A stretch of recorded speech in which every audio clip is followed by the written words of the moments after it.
Hello everybody, it's Chris, and welcome to the Weekly Spinner Rack. This is my weekly live show, always on Mondays at 5 p.m. Pacific Standard Time, and we've already got a lot of people in the chat room. I'll greet you in a moment. Boy, do I have a lot planned for this one. We always do a bunch of comic book reviews from the past week. I always draw something while talking to you about the news of the week. But I have a few extra things to talk about. There's been some TV shows. I went to a comic convention this past weekend, and I was very amused at how much vitriol something was getting online. These new Papa John's Papa Bowls. So I'm going to try one out live here on camera because I haven't eaten in quite a while today. This is the legal edition of this show because I'm going to talk about She-Hulk. She's a lawyer. I'm going to draw She-Hulk. She's a lawyer. I'm going to talk about a huge lawsuit between Diamond Distribution. They're the people that bring a lot of comic books to comic book stores. They're suing GameStop. Let me greet a few of the people that are here in the chat room real quick. I'm seeing Moritaka. Hello to also Big Gay Dave, Wukong, Target Dummy, Dave Wright, Rostown, Gregory Guy, Twisted Pix Productions, Jack Doherty, William Maldonado. Almost got that out. Keith Rotenberg, Christopher Allen, Philip Arsenault, The Beowulf, Andrew Jefferson, James Stewart. Lovely, lovely. Looks like we've got almost 100 people here already, so that's great. Here's hoping the Papa John's is better than the old gum. I hope so too. It's been getting absolutely atrocious reviews online. I'm like, how bad can this be? We'll do that in just a sec. Just a reminder, I have set up a P.O. box. So, if you have, your own self-published or indie book that you want me to take a look at, potentially do a quick review on this show, that's why I've got this available. Comic Tropes, P.O. Box 5834. That's in Kent, Washington, zip code 98064. Don't feel obligated to send anything. I'm not asking for donations, but if you want to send anything, I've got a place where I can receive it. Would I rather have Daredevil or She-Hulk as my lawyer? They're both established as being fantastic lawyers. I would say, though, that, She-Hulk has a little more stability in her life than Matt Murdock, so I'd probably go with She-Hulk. Let's see. So, I'm going to eat this while I talk about one of the new shows that came out. What's it called? She-Hulk. The latest MCU show. Boy, this looks like an atrocity, so I can sort of understand. Basically, the idea here is they're going to give you a pizza without the bread. Now, that sounds, honestly, to me, like a decent idea because I'm diabetic, so I try to avoid sugars and things with carbs, which includes almost all breads. But, things like cheese and meat, I can have. So, let's see. Maybe it tastes good, maybe it doesn't. It's got a weird consistency and... Alright, there's a pink slime on it I wasn't expecting. I'm not sure what that is, but here we go. Let's see what this is like.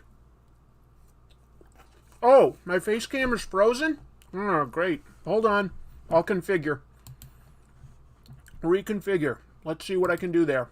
I'm going to figure this out on the fly. I'm hitting activate. Okay, all that did was close it, but, hi, I'm here.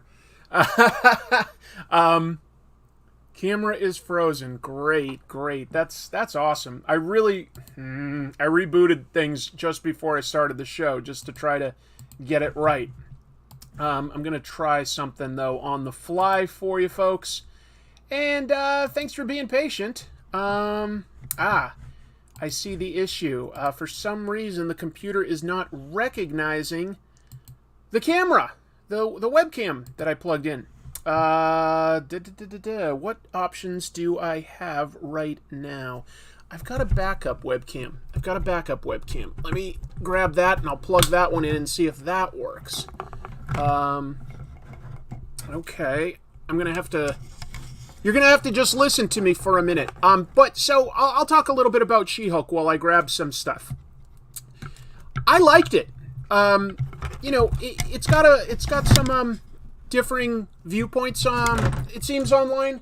But, of course, the loudest voices will get heard, and that's not necessarily the most accurate representation of things. But so far, I thought that it was pretty darn funny as a first episode, which I think is important to She-Hulk. I thought that it established her personality pretty well. Let's see, the USB device you connected to this computer malfunctioned and Windows does not recognize it. Well, let's give it a try anyway. Yeah, this thing's being a total jerk to me right today. Bear with me, folks, as I, on the fly, live, try to troubleshoot a technical issue, and I'm terrible. Yes, this is the Papa John's bowl thing. It's supposedly gross. How's the food? I took one bite. It tasted like a little bit of pizza. It did not taste necessarily gross. Hold on. I'm going back into my settings here and trying to use a different webcam.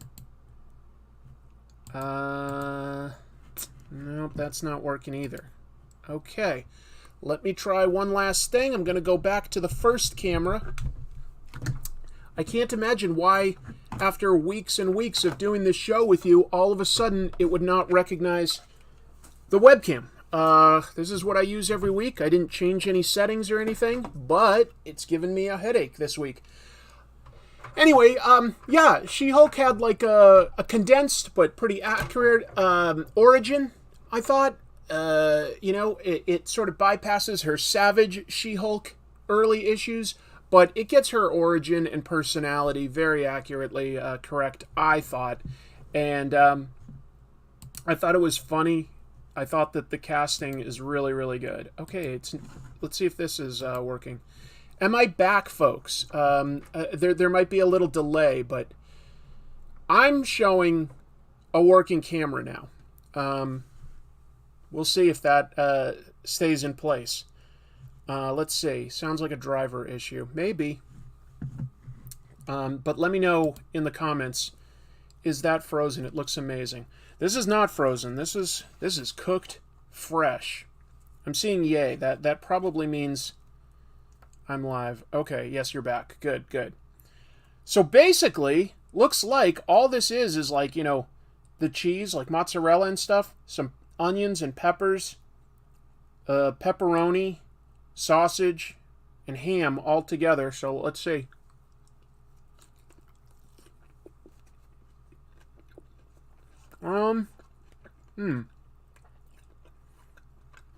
Doesn't taste quite like a pizza. I don't think this is gross, for whatever that's worth. This isn't gross, but it doesn't really have much pizza sauce, I guess. No, I don't think this will take off. I don't think it's gross, but I'll eat this. I'll eat some of it. I won't eat it all on camera. I'm gonna eat a little bit. I don't think it'll take off. There's no real substance to it.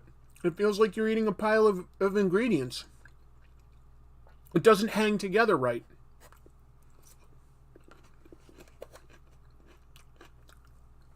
Arguably too many onions and peppers, but that's probably down to individual taste. You know what I think they should do instead? Come up with like a cauliflower crust. That'd be just as healthy. Wouldn't really cost that much. I don't think this will take off. I'll take one. I don't hate it. Yeah, there is like a sauce, but it's very, because there's no pizza crust. It's not like it's all a layer. It's like the cheese sort of melted into the sauce more than it does on a pizza slice. It feels like I'm just eating a pile of meat and peppers with a little bit of cheese. I don't know. Love the show, man. I've been wanting to get into comics recently, and your vids have been a great help in learning the history. Oh, that's so kind of you. That's so kind of you. All right. I'm sorry that I'm still eating. I guess I'm hungrier than I realized. So maybe I should have eaten this when I wasn't as hungry, because I'd put up with a lot right now. Let's get that out of the way. I tried it. The verdict: probably does not deserve the hate that it's getting online, because it's getting a lot of bad reviews, but it's fine. It's fine. All right, and I talked about the P.O. Box, talked briefly about She-Hulk. Let's get into the show proper. I mean, we're already 10 minutes in. Let's see. I just came off ComicPop's stream. When is Comic Tropes going to do a crossover? Is this an ASMR Comic Tropes? All right, being a wise ass. Hey, Tim. Nice to have you in here. Let's see. Oh, thanks, Andrew Jefferson. Super chat saying, does the pizza have less substance than Donny Cates' Hulk run? What a zinger. Paid $5 for that zinger. Donnie, if Donnie's watching, he always watches. You can pay $10 in super chats, and I'll come up with a zinger that'll really let that Andrew Jefferson guy have it. No. Thanks for the super chat. There's not much substance to it. It's true. It doesn't hang together like a meal. And I guess at one point, you know what? It is funny. Look up pizza in newspapers around the 1950s. It was new. It was new. And there's hilarious old articles you can look up, and they'll go like, pizza, it's a new thing sweeping the nation. It's pronounced pizza, and it's a confection of bread, cheese, and other vegetables or meats. A fascinating new food. It's really funny. No, don't send pizza bowls to the P.O. Box. Please don't. One is plenty. One is plenty. Not disgusting, just doesn't feel like an actual meal. It feels like you open the refrigerator and you're like, okay, here's a few things, not everything I wanted, but I'll just put it all in a bowl and just sort of slurp it down. Like, I don't know. I was going to say something before I got distracted by that super chat. What was I going to say? Is it say? Oh, somebody asked if I was going to do a crossover with ComicPop. I like Sal. He's a nice fellow, and his team is nice. I was interviewed on his show once, so you could go to his channel and probably find me on the main channel somewhere. And he was going to come to the Seattle Comic-Con that was just happening this past week. He was going to be on a panel with his pal, Comicstorian. I guess they're friends. And he had one flight like cancel itself, and then another flight cancel itself. I guess just not enough people coming from that sort of New York, New Jersey area out to Seattle, so they canceled both flights. And, you know, they'll give you like a later flight, but it just didn't make sense at that point. He couldn't get here in time for his panel. So I didn't get to see him here, but I'll probably see him in New York. I'm going to go to New York Comic-Con. There's a bunch of people that I saw at this convention. I'm talking mostly pros that I saw in Artist Alley that I know plan to be in New York. I know, yeah, Jim Mahfood's usually in here. I think you're probably planning on going to New York again, right, Jim? Anyway, is this a mukbang channel now? No, I think that just a couple bites will do. I think that'll do. I couldn't look. I just saw some photos of myself from the Comic-Con, and I've put on more weight than I want to be at. I did not honestly realize that I had put some weight back on. So personally, I'm going to be trying to eat a little healthier and more importantly, get some more exercise, get some more walking in. Which Corto Maltese graphic novel have you read? That's good eyesight if you saw that. Under the Sign of the Capricorn. I'll get to it. We'll talk about comics in just a moment. But no, I have not read Chris Claremont's #1 yet. Okay, Jim is there, and he says, yep, New York Comic-Con Artist Alley. And you know what, Jim? I got distracted because, you know, the convention is so busy. I intended to swing back by your booth and get one of your really lovely Akira prints, and I just forgot because gets distracted. There's a bunch of things I forgot. Oh, wow, nice super chat there. So, thank you very much. Let's see. This is from Mark Baudot from like New Orleans or something. That feels like a name I encountered a lot like when I was in college. He says, nice seg. Hey, you got me enjoying something that doesn't deserve the online hate that it's getting. In fact, two things: Pizza Bowl and She-Hulk. Yes, exactly. I don't think either of them do deserve hate. Although I'll argue that She-Hulk is pretty good. The Pizza Bowl it's fine. It's whatever. Jim says, great seeing you at Emerald City Comic Con. Next time you get trapped in a secret passageway, call me. I know people, the right people. Yeah. So, on this channel, I did a video of my visit to Emerald City Comic Con a couple days ago. Let me acknowledge this super chat as well. Tari says, hello, Sir Chris of Pros and Cons. Here's to a wonderful channel. Also, it's my birthday today. Well, happy birthday to you, Tari. Thank you for giving me some of your time on this special day. Let me tell a quick story. If you didn't watch the video, or even if you did watch the video, let me explain something in a little more detail. One of the things I wanted to do specifically at this Comic-Con was get a commission from Daniel Warren Johnson. Now, he doesn't like have just always commission list open, okay? He's popular right now, and his stuff flips for a lot.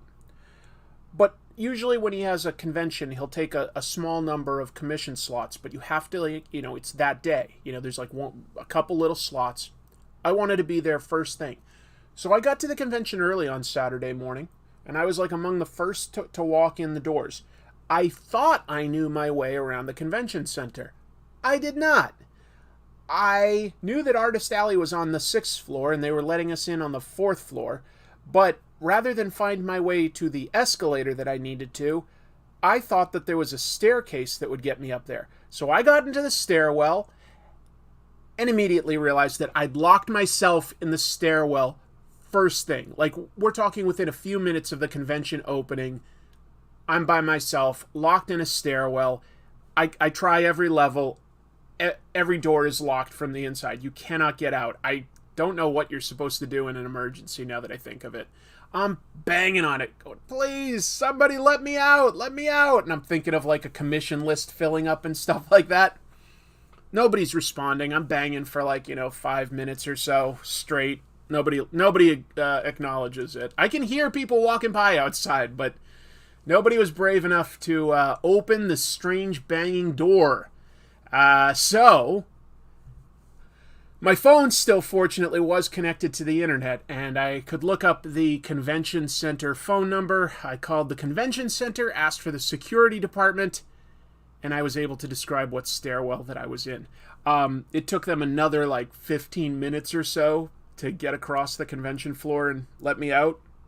They weren't mad. I was a little embarrassed, of course. And it was hot in there. The stairwell isn't air conditioned. There's no ventilation really or anything like that. It is hot. I was within a minute or two, I just had sweat pouring down my brow. And for a minute I was like, I'm not that nervous. I know I'll get out. And I go, oh, no, it's the heat. I'm feeling the heat right away. So sounds like a fire hazard. Yeah, you know what, James? I mean, maybe there was a fire alarm that I wasn't really specifically looking for. I didn't want to ruin the convention for everybody by setting off a fire alarm. But yeah, all the doors were locked. Anyway, I could have shot a Comic Tropes episode in the stairs. Yeah, I probably could have. Anyway, that was the very beginning of the convention. Fortunately, it got better and better from there forward. Christopher Allen, thank you for the super chat. You're right, that is a palate cleanser. Thank you very much.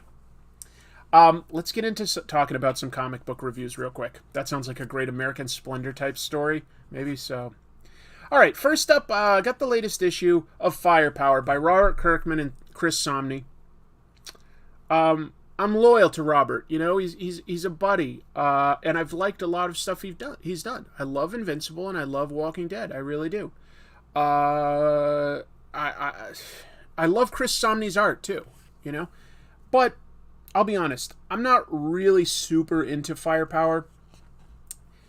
The main character, Owen, has the ability to shoot fireballs, essentially. Okay? He's a kung fu master. He can shoot fireballs. The bad guy is like a kung fu master that has summoned a massive dragon. He's laying waste to Hong Kong. Owen gets together a bunch of different martial arts practitioners to take down the dragon. Now, if I told you, main guy, knows Kung Fu, and he can shoot a fireball. How's he going to take down a humongous dragon? Like, how would he do...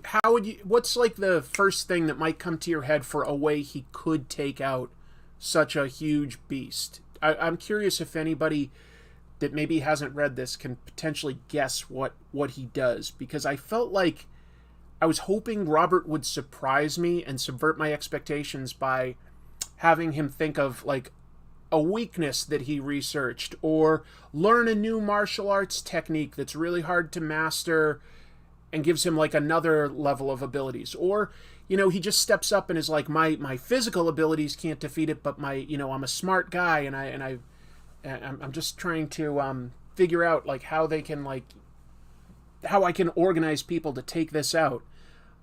Is there anything you can think of, just knowing that he knows Kung Fu and he can shoot fireballs? Saying blow up a gas refinery, a gun, knock something big onto him. Did he punch really, really hard?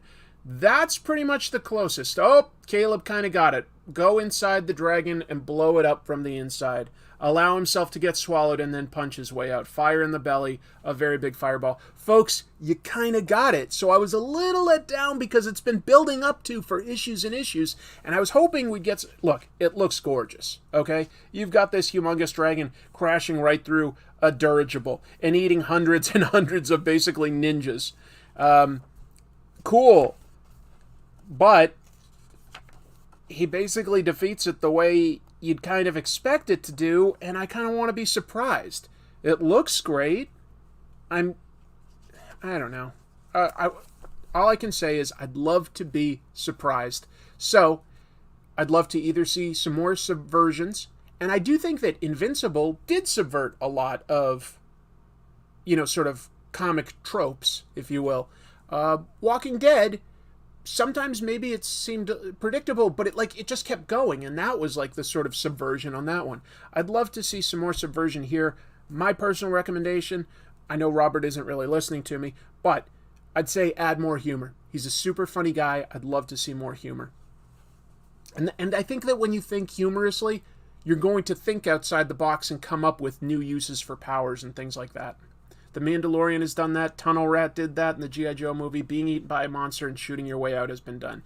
Yeah, he doesn't quite get eaten, but it is like, you know, right there in the mouth. He's about to get eaten, and that's its weak spot. Okay, I figured it was either going to be the eyes or the mouth, but whatever. I really like that splash page. Look, if I'm going to say anything nice, Fernando, Chris Samnee never really phones things in. He's a great artist. Very, very good. Very, very good. So, yeah, and Rick Ray has a point too. You know, it feels like Firepower is better read in trade. Maybe. It went fast. Moving on, this is something probably not everybody out there got, but it's what's called an Ashcan. Technically, an Ashcan is just sort of a small print run, really just designed to enforce copyright or trademark. Just like, you know, you have printed something. Doesn't really matter how many, but if you printed it and distributed it on any level, that counts. And that's what Frank Miller has done here. He created this Ashcan and gave some of these away at the Fan Expo in Boston about 2 weeks ago. And comic book stores got a limited, very, very limited amount. It's supposedly going for $1. My comic shop did sell it to me for $1. But I've seen them being sold by comic stores and people that bought them online for, you know, $50 or so. Which is a little weird. It's 2 short snippets of books that are coming up. One is Ronin, Book 2. That's a book Frank Miller did around 84, maybe. It's hard to remember, but somewhere close to that.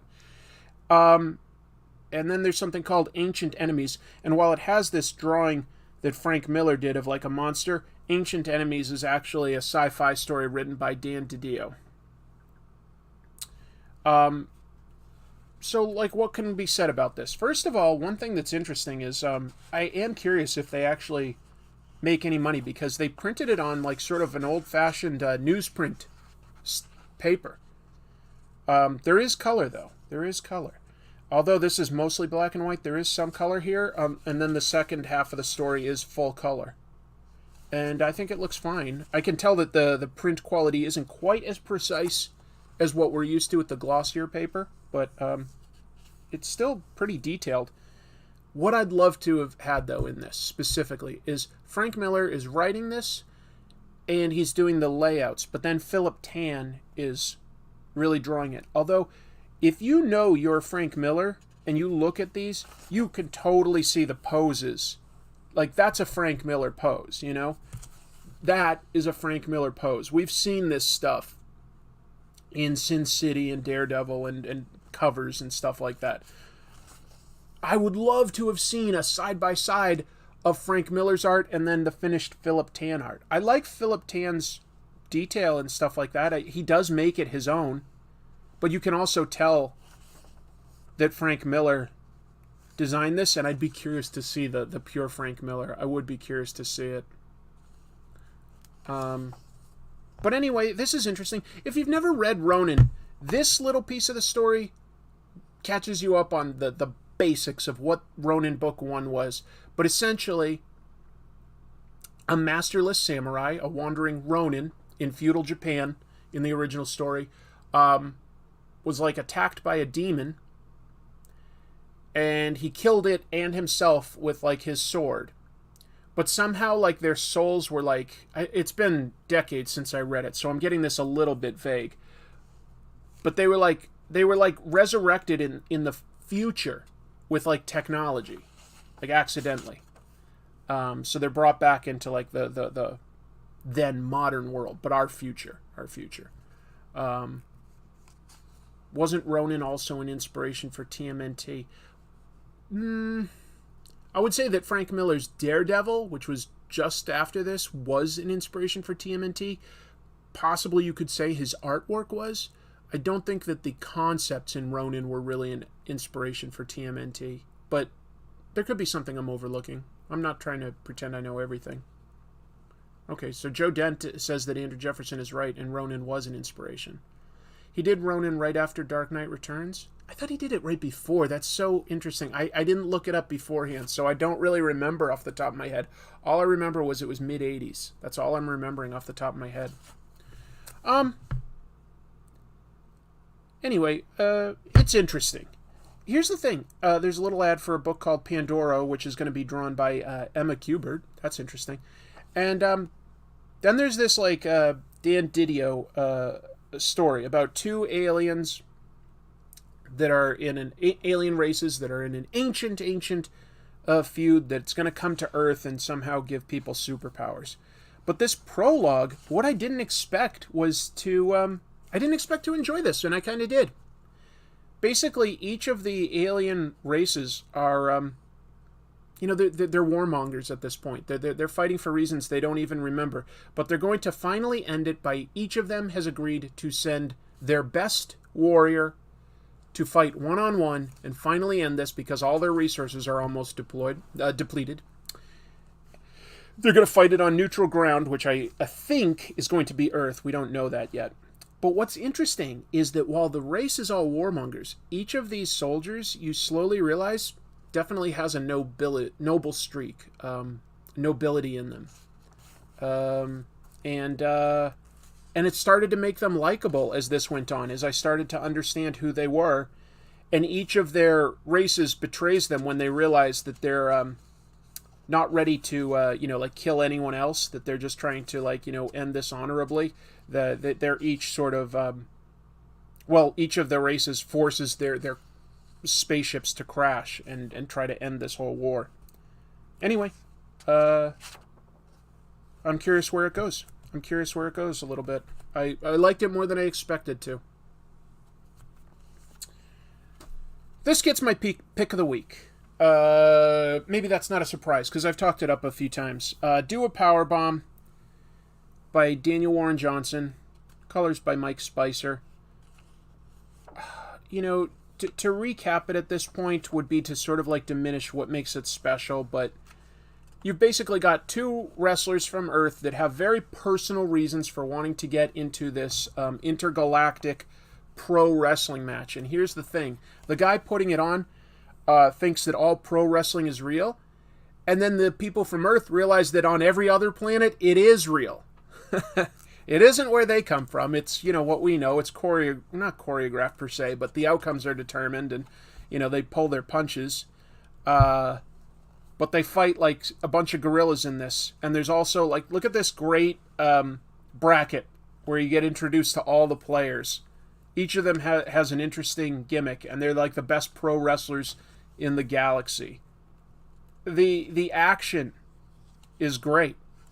The establishing shots are just so detailed and dynamic. Look at some of these shots, of this huge, what would you call that? Like an orangutan giving sort of a really extreme clothesline to one of the main characters, Cobra's son. Just, I love it.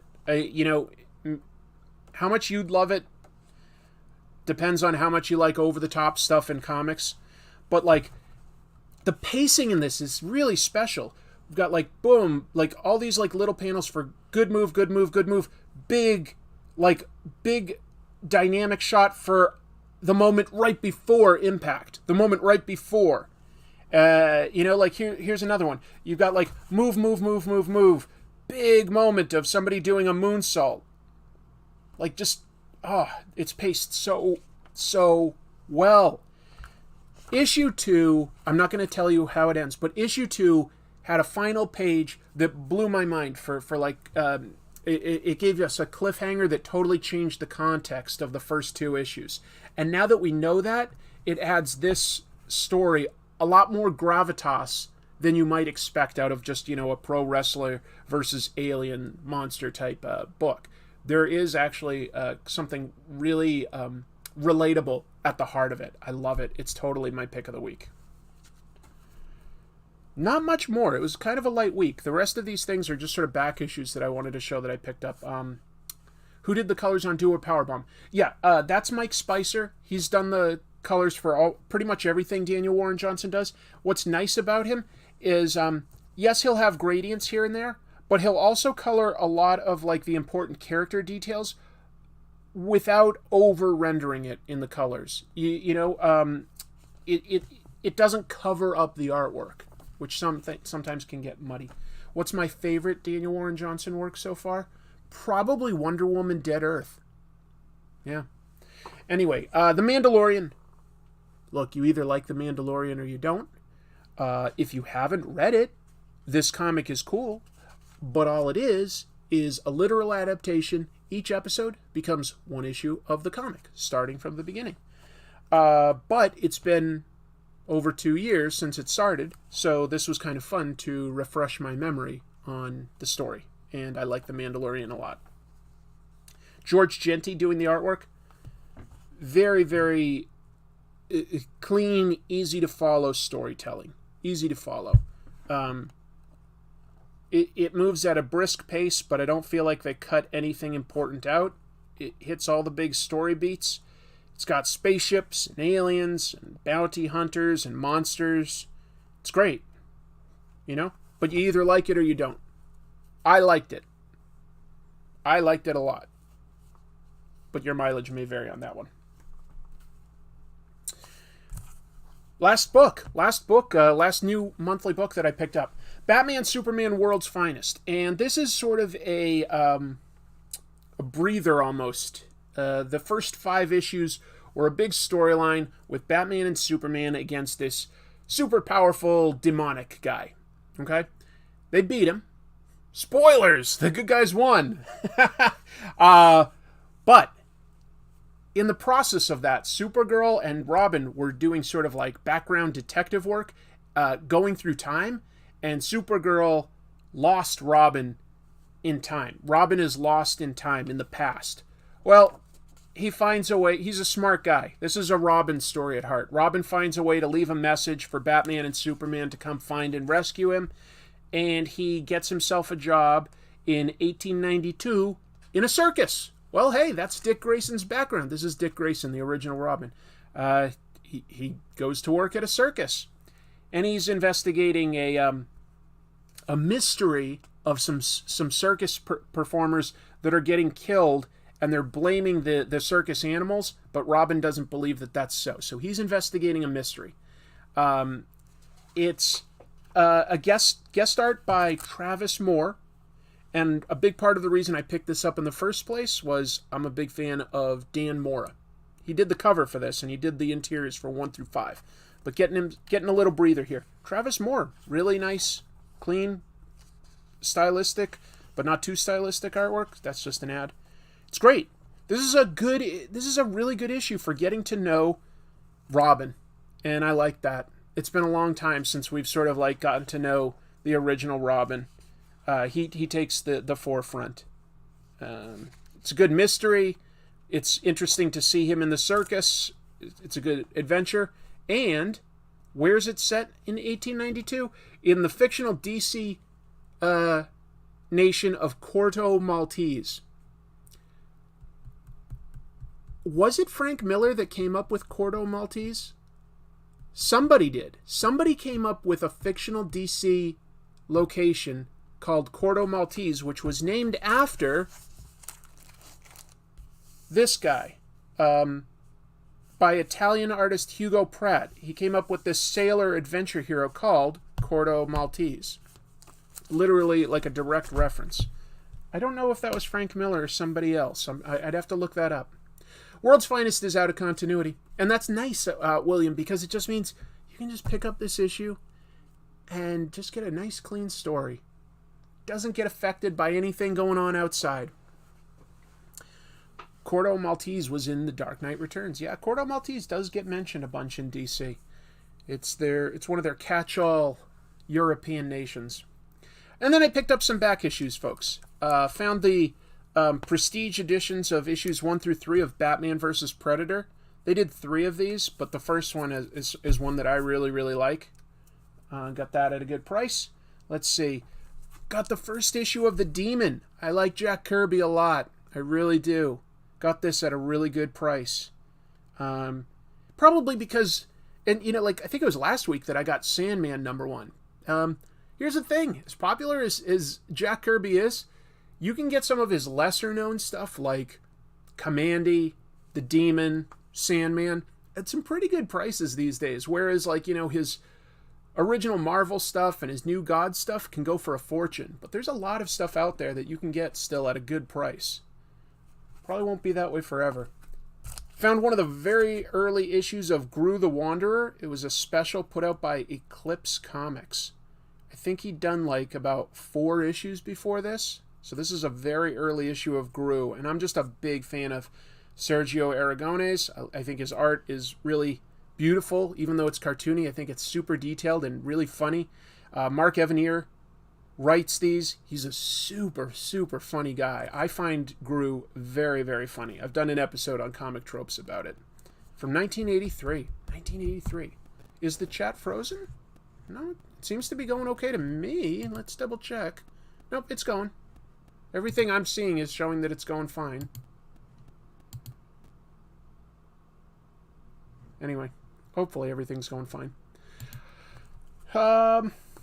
I just did She-Hulk and happened to come across one of the Marvel graphic novels. That's a topic I might talk about at some point. There was a time when graphic novels were pretty rare, and so Marvel would put out like 1 to 2 a year, and they were just called Marvel graphic novel number, and it would be about a specific character. That's where like New Mutants got introduced, things like that.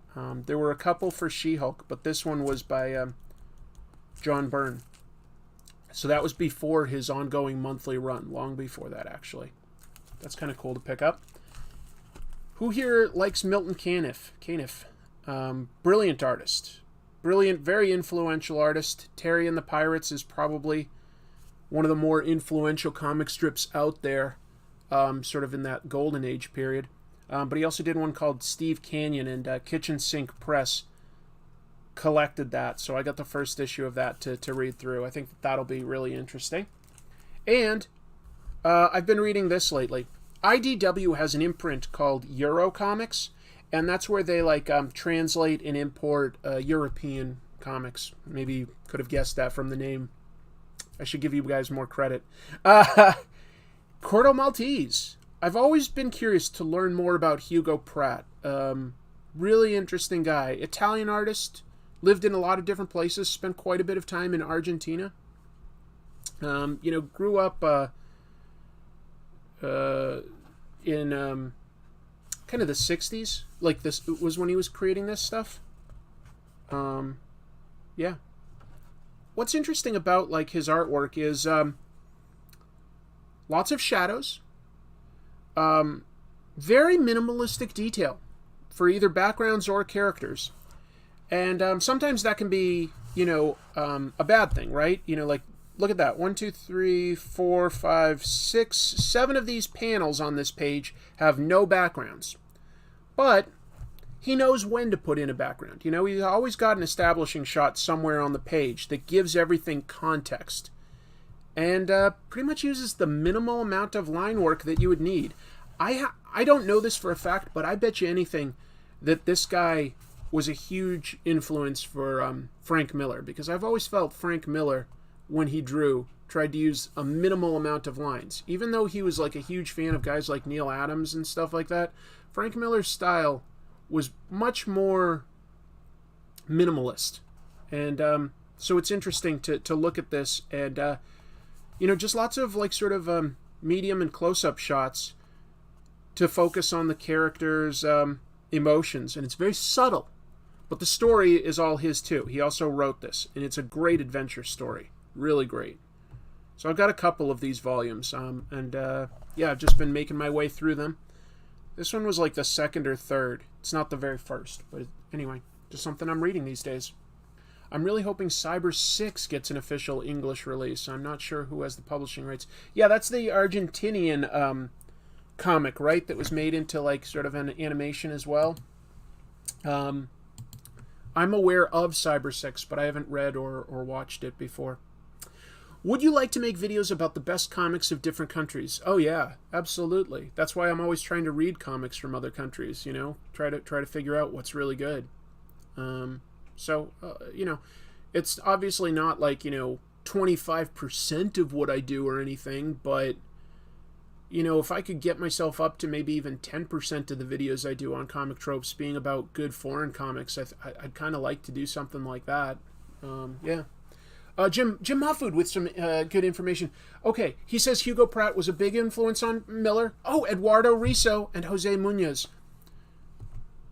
Risso also makes sense. I totally see it with the way he does like his lots of spotting of blacks and stuff. And Risso also is, I believe, from Argentina, where these books are very popular. So that makes sense. Jose Munoz I didn't know about. But thanks, Jim. I really appreciate you adding that. I really appreciate that. Did I miss news? Nope. Haven't done the news yet. So, I have a layout here for a She-Hulk bursting out of her lawyer's clothes. And I'll be doing that while I talk about some news of the week. So, let's see. I guess this week I was doing legal news, right? So, we'll do this sound effect. Ready? I don't know how clear that was. That was the Law and Order sound. Dong dong. Dylan Dog was fun. Dylan Dog was fun. The drawing looks great. Dagger Boobs is my favorite female dagger boobed hero. Yeah. Oh, okay. I see what you're sort of looking at here. Well, it's certain lines are showing up on camera better than other light lines, but yeah, it's this is just Jen's lawyer jacket. Anybody else have any opinions on She-Hulk? I sincerely enjoyed it. I am very much looking forward to seeing what else they do with it. I've legit always liked She-Hulk. Among my favorite Marvel female heroes. I'll say that Miss Marvel, Kamala Khan, has like quickly jumped into that list as well. But yeah, I like Jen Walters' She-Hulk. I think she's really cool. All right, let me pull up what I have for news of the week, because I've got some bangers this time. I've got some real good bangers. I liked the first episode. Good show. Yep. Age of... I thought it was fun. Okay. Good. Oh, I know. I've got it in the news item that I basically put in my headline for this, so I should talk about that almost right away, right? Let me be clear. Crossgen, is it coming back? Sort of. Some of you may not even know Crossgen. Let me give a tiny bit of background on what Crossgen was. There was a guy named Mark Alessi. I might be mispronouncing his name. But he had an idea for like doing comic books a little bit differently than they had been done. Like, he wanted everybody to be on site working in an office environment, you know, sort of do a 9-to-5 schedule. You came in, you wrote or you draw. It was based down in Florida. And for a little while, they did have some success. They had some pretty cool characters and stuff. They worked with a lot of established writers, and then a good amount of up-and-coming artists mixed in with a few professionals. A lot of people do remember Crossgen for where Greg Land got his start on Sojourn.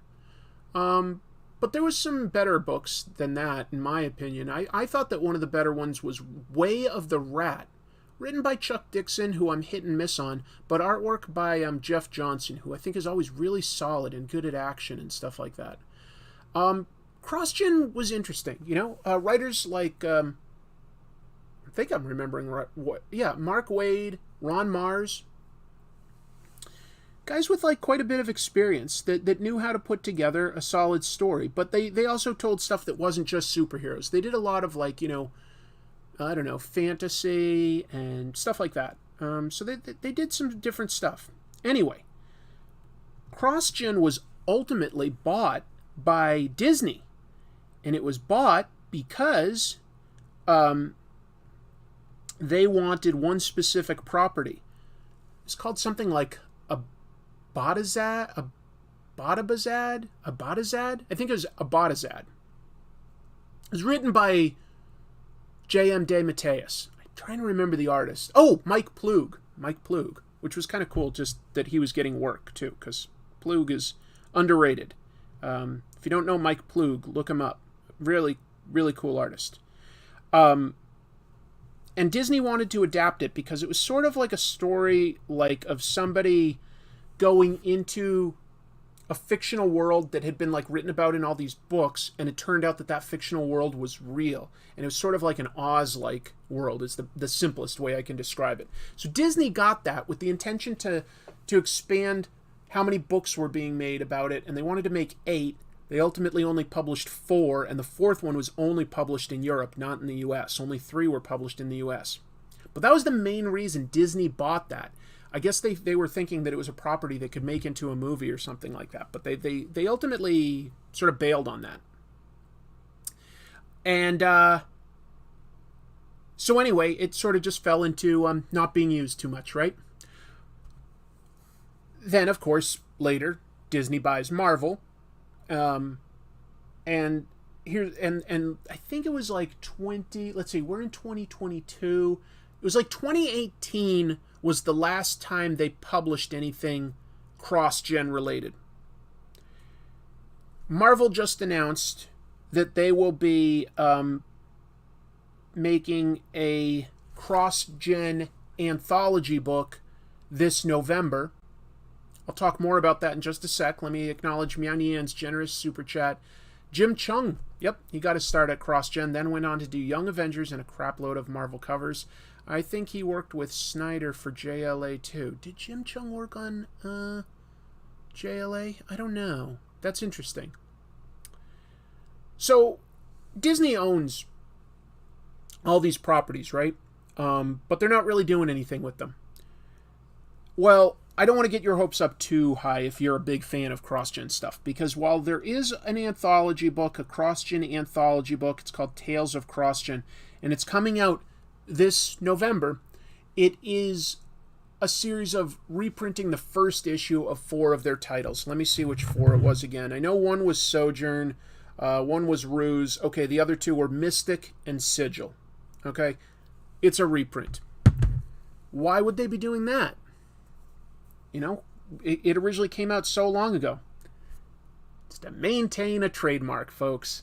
The only way you can maintain something is if you prove that you're still using it. And part of proving that you're still using something is using it, prominently at least once every 5 years. I just told you that 2018 was the last time a cross-gen anything was published. It's not quite 5 years, it's 2022, but it's the end of 2022.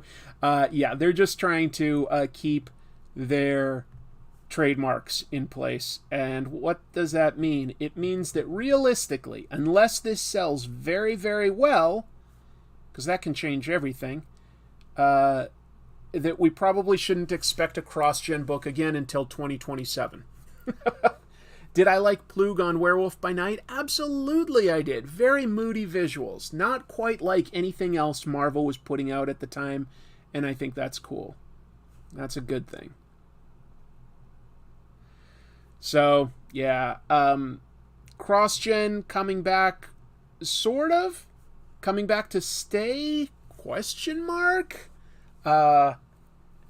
If it sold really, really well, I'm sure that they'd bring it back. I don't necessarily see why it would sell really, really well. We'll see. We'll see. Does anybody here have any, love for the cross-gen titles, though? I would be curious if you do, and which ones they were. Let's see. Jared Sarney says, superheroes legal drama is a match made in heaven. I agree. Themes of justice, crime, privacy, investigations, etc. are shared. She-Hulk is such a fun genre mash. I agree. Plus, we have, legal tropes that we can spin on its head, because there's been so many shows like Law & Order or L.A. Law, all sorts of lawyer shows over the years. Private Practice, I think, was one. Boston Legal. There's been so many different legal dramas. And it's because you get into high stakes right away.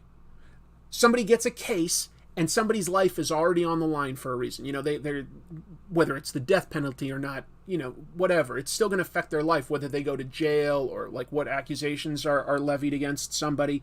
So, a legal drama gives you high stakes right away. And then whenever you're sort of tired of that story, hey, just introduce a new case. So it makes a lot of sense to sort of mix that with superheroes, giving big high stakes drama, somebody's life and death situation, but in a slightly different context than just punching and fighting. Makes a lot of sense to me.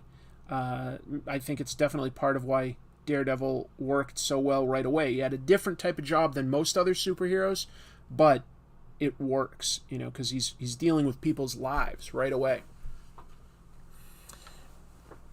I really liked Sigil. Ruse and Sojourn weren't bad either. I tried a few issues of most of them. Always loved the Community Law & Order spoof episode, yes. If you like that, Ricky Ray, right before Dan Harmon started Community, but when he still was working with those actors and stuff, he made a really funny show on Channel 101 that's called Water and Power. It's about the people that work at the public water and the public electricity utilities investigating crimes related to water and power. It's pretty funny. It's his parody of Law & Order before he ever did it on Community. So I recommend that. I'd love to see a superhero lawyer tackle creator rights. Yeah, totally. That would be really interesting. Munch needs to make a cameo in that She-Hulk show. Boy, Richard Belzer's probably really up there. I don't think he's even on Law & Order SVU anymore, is he? I don't think he's been on that for a long time. I'm going to look up how old he is. Because I think he might just be a little too old to be doing cameos at this point. But I also think that Richard Belzer's character Munch from Homicide: Life on the Streets, I think has cameoed in more TV shows than anyone else. Because, he's been on, he crossed over into the Law & Order shows, and he did a bunch of them. He was on X-Files, he was on Sesame Street, he was on Arrested Development. I'm trying to think. There were probably some others. He is retired from SVU. Okay, so thanks, Terry. I'm still curious how old he is now. Who's the guy that punched him in the face once when he had a talk show? I can't remember. He retired from acting in 2016 at age 71. Now he's 78. Yeah, I knew he was up there. He's an interesting comedian that like people mostly know as being a detective, but he was a comedian. He was the warm-up comedian for Saturday Night Live for its first like 3 or 4 years. Like before the show went live, Richard Belzer was the guy that they would have make the live audience like get in a good mood by making people laugh and stuff like that. He also appeared in a Very Brady sequel. That was a cameo he did as like a detective. Let's see what else. He was a regular on the original Flash on CBS. I didn't remember that. And he also played Inspector William Henderson on Lois and Clark, The New Adventures of Superman. Dude, I did not know that Richard Belzer had comic book connections like that. That's really funny to learn. Other shows that he played Munch on. The Beat. Oh, and The Wire. The Wire. That's right. 30 Rock. And Unbreakable Kimmy Schmidt. Okay. Dude, interesting life that guy's had. Interesting life. Meow Nian with another super chat. Isn't it because of the SVU guy that all of these shows belong in the same universe? It included X-Files and Hill Street Blues too. I think Hill Street Blues did somehow connect to Homicide: Life on the Street, but I can't quite remember how. Yeah. People going to know Ice-T primarily as an actor. I know, that's so wild to me. Man, Ice-T. How many different lives has that guy lived in one life? He's been a pimp. He's been a soldier. He's been a rapper and a rock star. And he's been an actor. I mean, and now he's like a gamer. The crustless pizza isn't really for people that already go to Papa John's. It's for people that have avoided pizza because of dietary restrictions. Well, that's why I tried it today. Like I say, I'm diabetic. I try to avoid the bread, so I wanted to see what it was like. Yeah, Law & Order Criminal Intent is now Kingpin, exactly. They all connect to Saint Elsewhere, right. Saint Elsewhere famously crossed over with a few shows, and it ended with an autistic child looking in a snow globe, but like the show like zoomed out, they'd all been in that. The whole show was supposedly all taking place in an autistic kid's mind. Andrew Jefferson says, so we've given guys like Paste Pot Pete a lot of crap, but where's the love for Asbestos Man? He saw regular cancer-giving asbestos and thought he could do better, so he created super asbestos armor. Well, remember, when he was created, we didn't really know that asbestos could cause cancer. All we knew was that it was this amazing property that was incredibly resistant to fire. So, yeah. Are you going to pick up Pulp the Process Edition? Possibly, James. I do love Ed Brubaker and Sean Phillips, so possibly. Ice-T's daughter went to my high school. At the same time? Did you know her? I can't remember what I said, but I know Ice-T has retweeted me, but it's been a long time. And I think, yeah, we played Call of Duty together once. I can't remember how I got his screen name now because it's so long ago. It was like over 10 years ago, I think. But I'm pretty sure I played Call of Duty with him at least once. There was a brief time where I was making a Call of Duty podcast with some friends. Not that I was like a pro gamer level, but I played it a good amount, right? And I did interviews with people in the video game industry, like related to first-person shooters and stuff, as well as I was doing a podcast about TV. And so for like this brief period of time, I was playing Call of Duty with celebrities here and there. I remember another one that I played with more regularly was a guy named Alan Richson. You might have known him from, like, he recently had an Amazon Prime show. What's the character he played on that? Tom Cruise played him originally. I can't remember the character's name right now. But Alan was really, really nice. Alan was nice. I think Kumail Nanjiani I played Call of Duty with a few times. But I definitely played with Ice-T at least once. Don't ask me for their screen names, because honestly, like, first of all, I wouldn't give them, and second, I don't remember anymore. Dwayne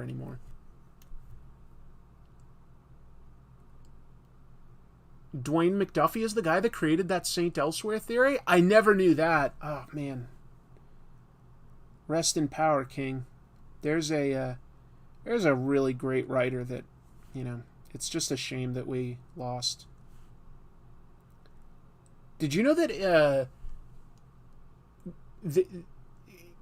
who's that guy? Michael Keegan Key from Key and Peele. I believe he's a half-brother with Dwayne McDuffie, but I don't think that they knew it when they were alive. I think he learned it, posthumously.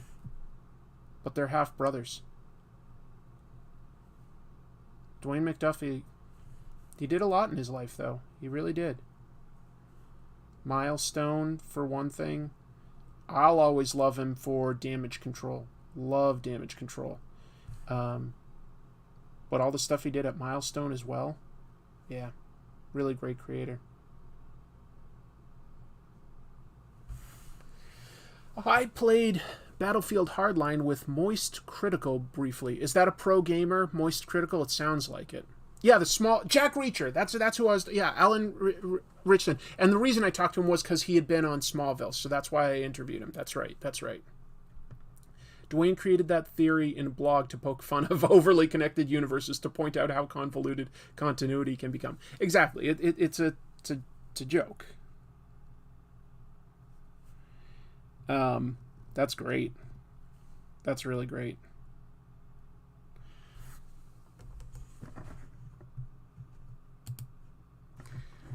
Let's see. Let me talk about the next piece of news, though. That one I talked about for quite a while. He's a massive YouTuber and Twitch star. Yeah, I'm not too up to date anymore on like Twitch or pro gaming and stuff like that. Let's see. But I've got more news. Y'all like news? Yeah, that's what you come here for. All right, let's talk about another one that I've got in the title here, and I used as my thumbnail.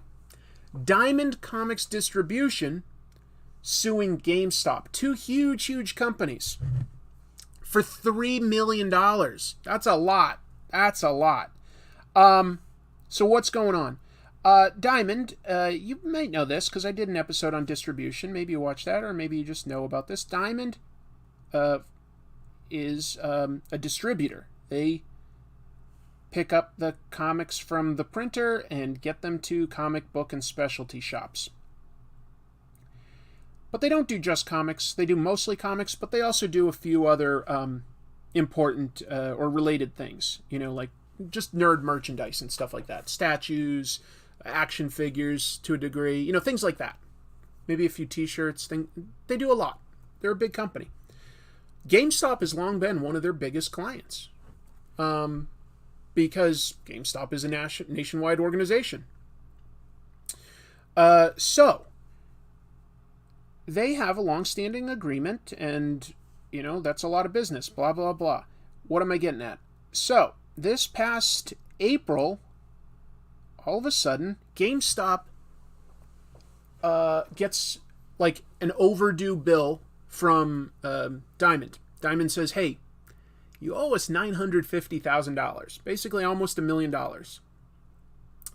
And, stuff that we already ordered. You ordered, it's too late to cancel. There's a period where you've ordered it, and at that point, you can't cancel it because Diamond either has bought that merchandise on your behalf or they're obligated to buy it. So they've done that stuff, right? And then GameStop is like, oh, you want to be paid for that stuff? Hold on. And then they decide to also cancel a bunch more orders with them, totaling another $1.8 million. Altogether, Diamond's like, you owe us $2.8 million. We've been partners for at least a decade or something. You've agreed to our terms. You've always seen them through. You understand this process. You order stuff. There's a final cutoff, and then you owe it to us. And GameStop is like, nah. Probably because, and this is just speculation. I'm not a lawyer. This is just idle speculation. But it seems like GameStop is on hitting tough times. And so maybe they're just not paying all their bills. But they're trying to welch on it, essentially. And so since they're not responding or anything, Diamond has taken them to court. They've sued them for $2.8 million.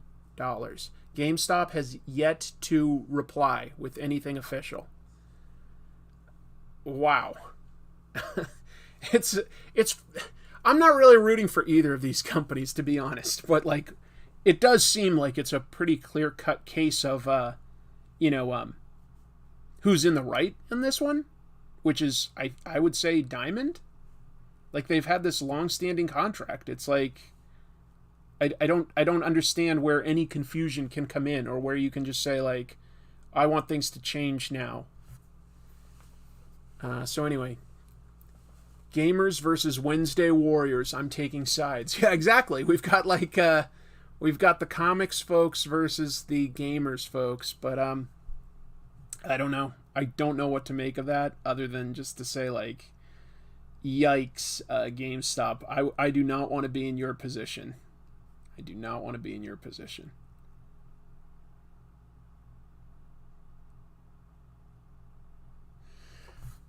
GME will settle for a reduced payment, I bet.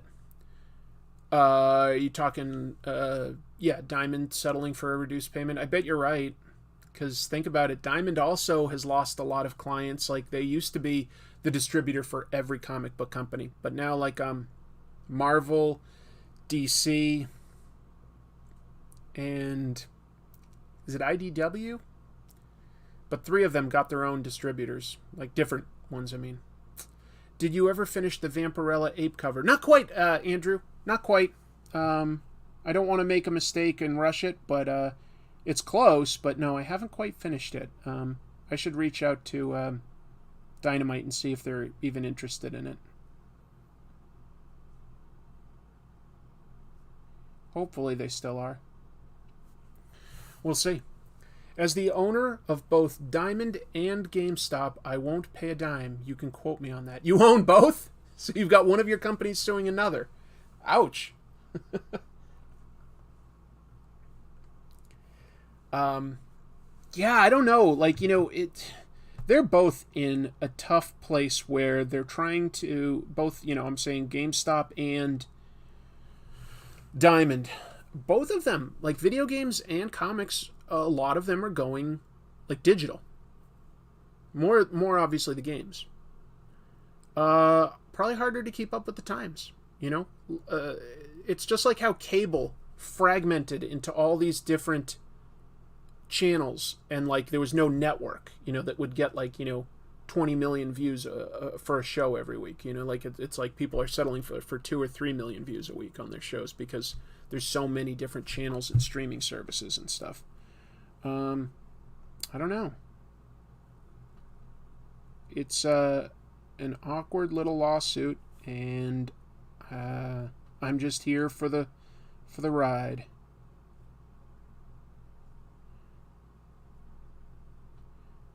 Do you take a side with either of them? Does one of them make more sense to you than the other?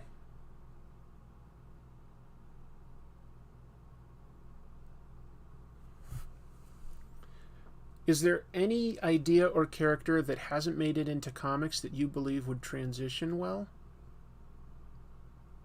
Haven't really thought about it, so I guess I don't have anything off the top of my head. I think you can do almost anything with comics, though, so, I'm sure there are characters from, like, literature or film that could work very well. Or games or toys. Like, there's a lot of different things that probably could work very well. Or an original idea that, if I could think of it that easily, I'd just, do it. Interesting question for sure.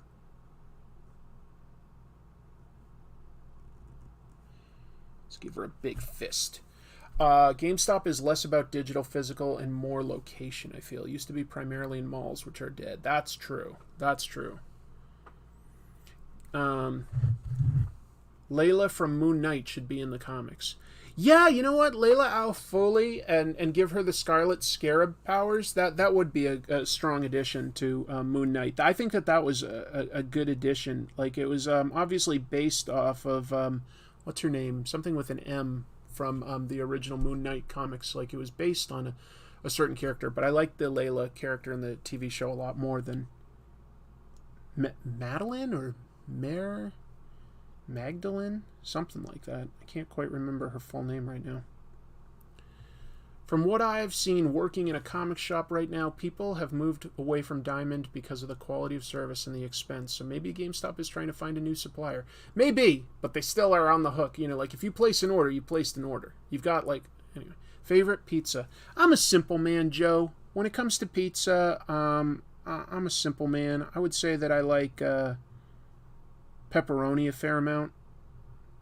But I'll eat most things, you know, like I'll eat most pizzas. The only ones I wouldn't like are something like sardines. I guess I'm also not a huge fan of something like black olives. But I'll eat almost anything else on a pizza. It's like even bad pizza is still decent. Just my opinion. Marlene, thank you. It's pronounced pizza. Pepperoni is the correct answer. See, some people will argue that pepperoni is a garbage meat, that it's like, you know, not really anything. But no, anchovies. I don't like anchovies. No. Oh, and when I was a kid, I loved mushrooms, but I don't really care for mushrooms by themselves anymore. They're fine as like flavoring something, but I don't really care for mushrooms by themselves anymore. Here's my wife. She loves black olives, so she says, "No black olives, you're breaking my heart. I'm tearing you apart, Lisa." I'll eat another bit of my Papa's sadness bowl, as I'm sure Patton Oswalt would call it. Just a pile of cheese and meat. A pile of cheese and meat? Now that's what I call a pizza.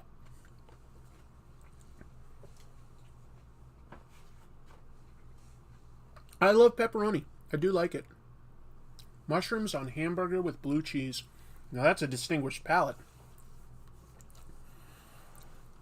Imagine pizza with gabagool. Ew, isn't it cold now?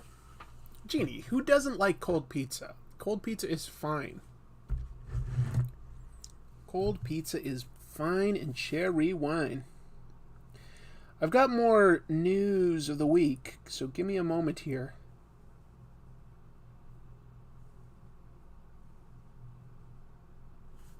And I'll bring it to you. Chris is going to bring it to you. I'll go bring it to you. Pepperoni, while delicious, is very oily. Remember when you mentioned you sold your original comic collection years ago, but if you could have saved one, what's the one comic you wished you never sold? Oh, okay. Let's pause for a minute before I go into the next piece of news. Interesting question, Darth Debaucherous. Sounds like something Lucas would actually come up with for a name. Is there one I wish I'd kept? I kept a lot of the stuff that was sentimental to me, just to be clear. I pulled out, like, not necessarily by value, but, like, the stuff that was sentimental. Yeah, in retrospect, I wish I'd kept all my G.I. Joe comics. I had the entire G.I. Joe run, and I really love Larry Hama, but, I shouldn't have let that go. I think I kept my Hellboy, but I might not have kept all of the Hellboy. I should have kept the Hellboy. Yan Yan says, forgiveness is divine, but never pay for late pizza. Wisest words. Absolutely. Ninja Turtles 1, 1990. Thank you for the super chat. Is there anything else I would have kept? And maybe like, maybe some of like... Now, once I get into that, like, mindset, I'm like, well, if I keep this, like, X-Men run, then I want to keep that Spider-Man run. And if I keep that Spider-Man run, then I want to keep this Batman run. And then I end up keeping it all, to be honest. But I wish I'd kept G.I. Joe. I wish I kept G.I. Joe. That's okay. But I wish I'd kept it. Just because also it's like, I was like, when I sold it, most of that G.I. Joe stuff wasn't really worth that much. But these days, like, the final issue, even though I don't think the art is very good, goes for quite a pretty penny. I do still have G.I. Joe number 21, which is the most important issue to me. But yeah, that's weird one maybe to have guessed. I wish I had more time to sort of sort through it. I didn't have time to like sit down and sort of like flip through. We had to move pretty fast once we decided to.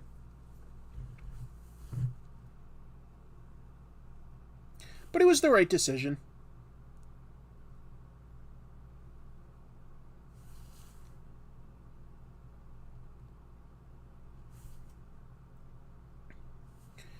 You know, it's like, even though I miss some of those, I also will say that it's nice to not be burdened with like just tons of stuff. That was for a while quite a nice feeling.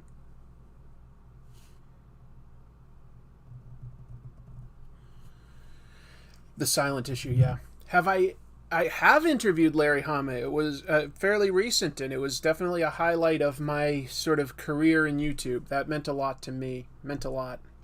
Have I read Paul Chadwick's Concrete? Absolutely. I really respect it. I really respect Paul Chadwick. Concrete's cool.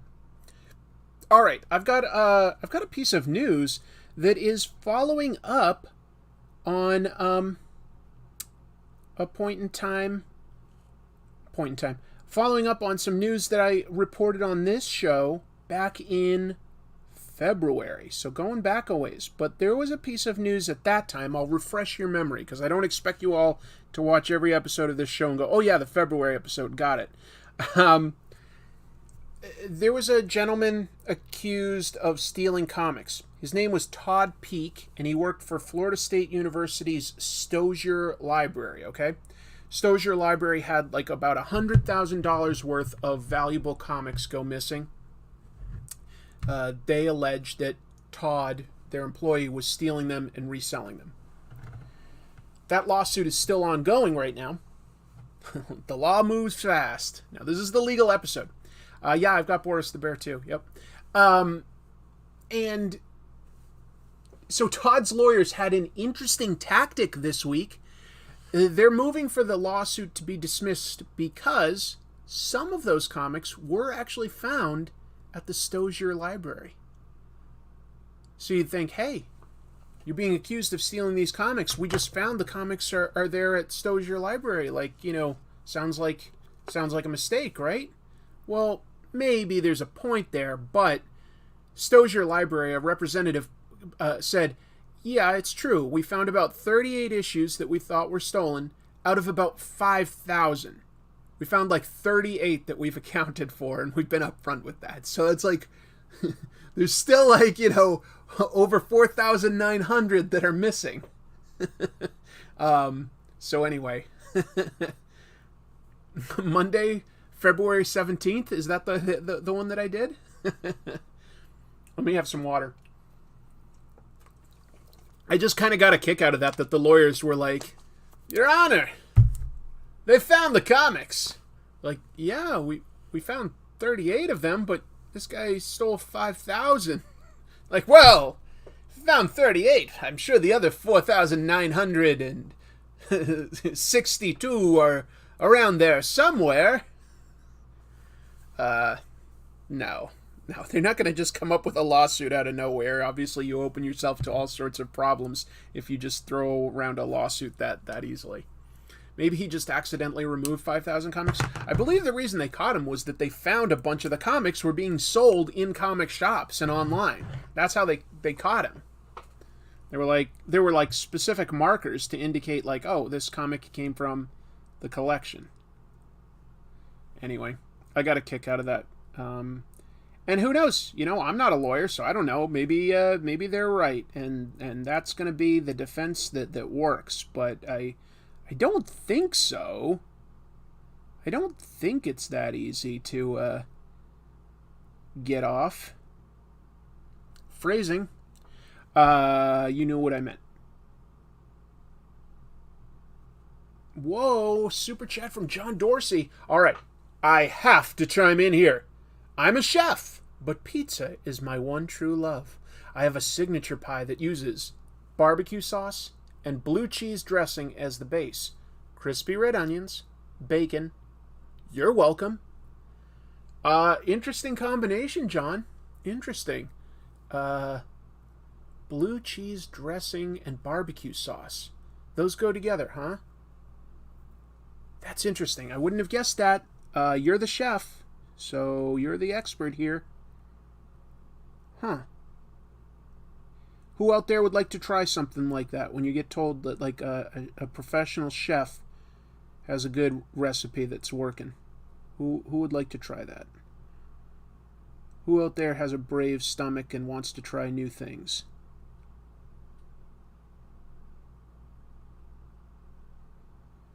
I'm probably not the most adventurous eater, and I wish I was more. All I can say is, like, when I travel, I will try sometimes to try a new thing that I usually don't like, just because, you know, if it's, like, well-reviewed and it's, like, a local delicacy, I'm like, all right, I'll give it a try. Maybe I'm missing something.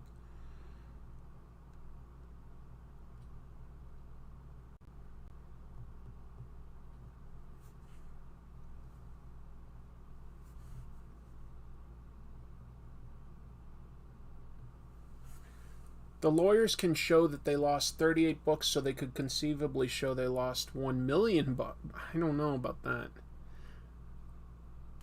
Jared Sarney says, sure, I robbed the bank for $2.5 million, but if you check your wallet, you find a few loose novelty coins. Case closed. If a pro chef is giving me a tip, I will do that, but I draw the line at the Tide seafood. At the Tide. Seafood is scary and weird. At the Tide. Oh, draw the line at the Tide. Yes, gotcha. You got to be an expert when you come to shellfish, right? That one's not one you want to like take a risk with. You can get quite sick.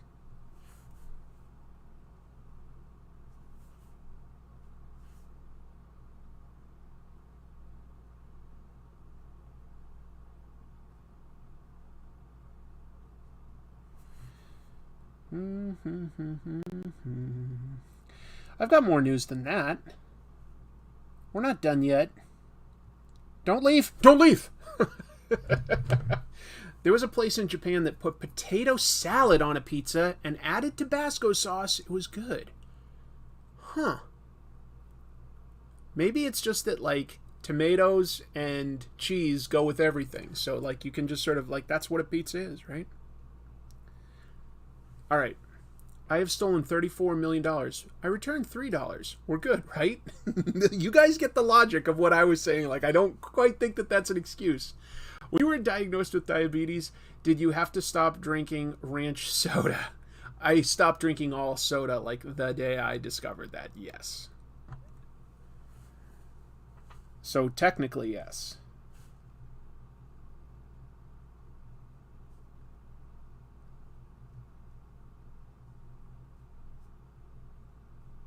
Technically, yeah.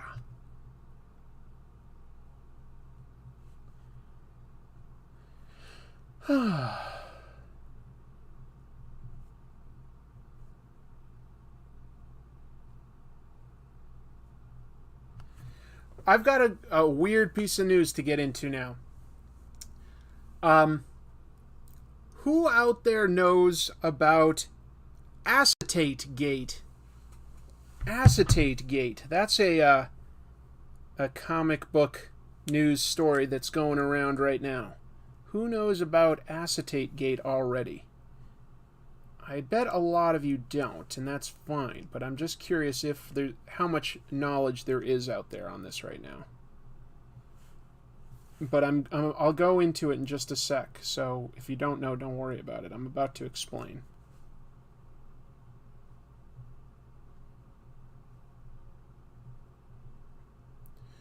Hi, Rishi.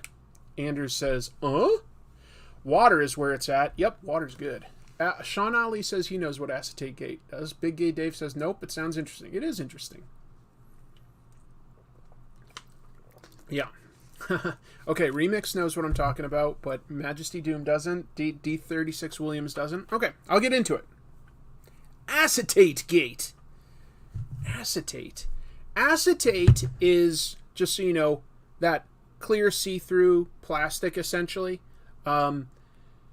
if you've seen it in comics, you might have seen it on Marvel's, as in the Kurt Busiek, Alex Ross book. Sometimes that first page was like an acetate overlay, and you could see through, like the lettering and stuff, or to see the artwork underneath on the actual like main cover.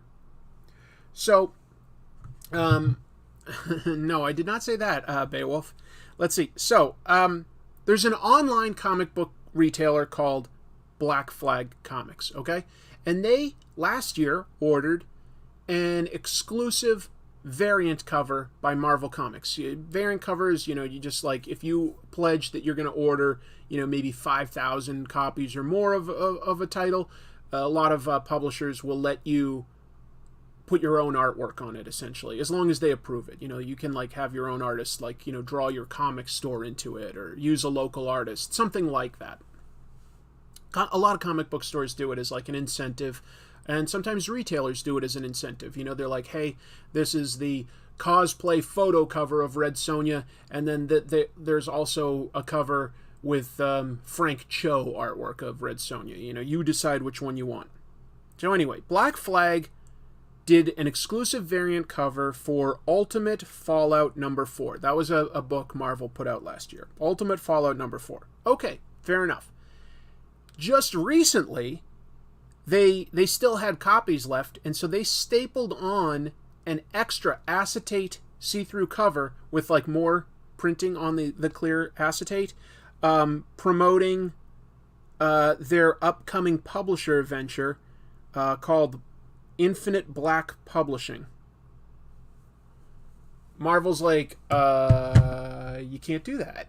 You can't just like add artwork to our comics without our approval. And they're like, no, I think we did. we already did. So we shall see what happens. Marvel has said you're not allowed to do this. But in the meantime, CGC is already grading some of these books where they've added this extra acetate cover. So there's graded copies out there. They're being sold on eBay for up to a couple $100. So some people want this sort of weird variant, like this unique variant. I don't know whether it's the story behind it, or if they're like, just interested in seeing where the publishing venture goes. I really couldn't tell you that piece of it. I'm a little surprised, honestly, that like it's popular. But what do I know? Artwork by Clayton Crane, and I've seen some of his work. It's not bad work or anything. But anyway, so yeah. At the same time, I feel like if you're a comic book retailer, you wouldn't want to annoy Marvel, who owns quite a bit of, the comic book real estate. Like, you're selling their product. I don't see why they would risk annoying them. But I don't know. We'll see where that all goes. But for now, you can find copies out there of Black Infinite Publishing, a weird cover on top of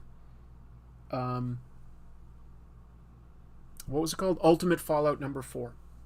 An all lawsuit causing comic collection would be a hell of a thing. I've got a lot of lawsuit stuff this week, right? I told you. The Stozier Library lawsuit. This could turn into a lawsuit. Marvel versus, Black Flag. There's the She-Hulk TV show. There's the lawsuit between Diamond and GameStop. There's a lot of lawsuit stuff this week, right? This is the legal edition. I should have had on a guest star that's a lawyer. My buddy Brian's a lawyer. He's probably too busy.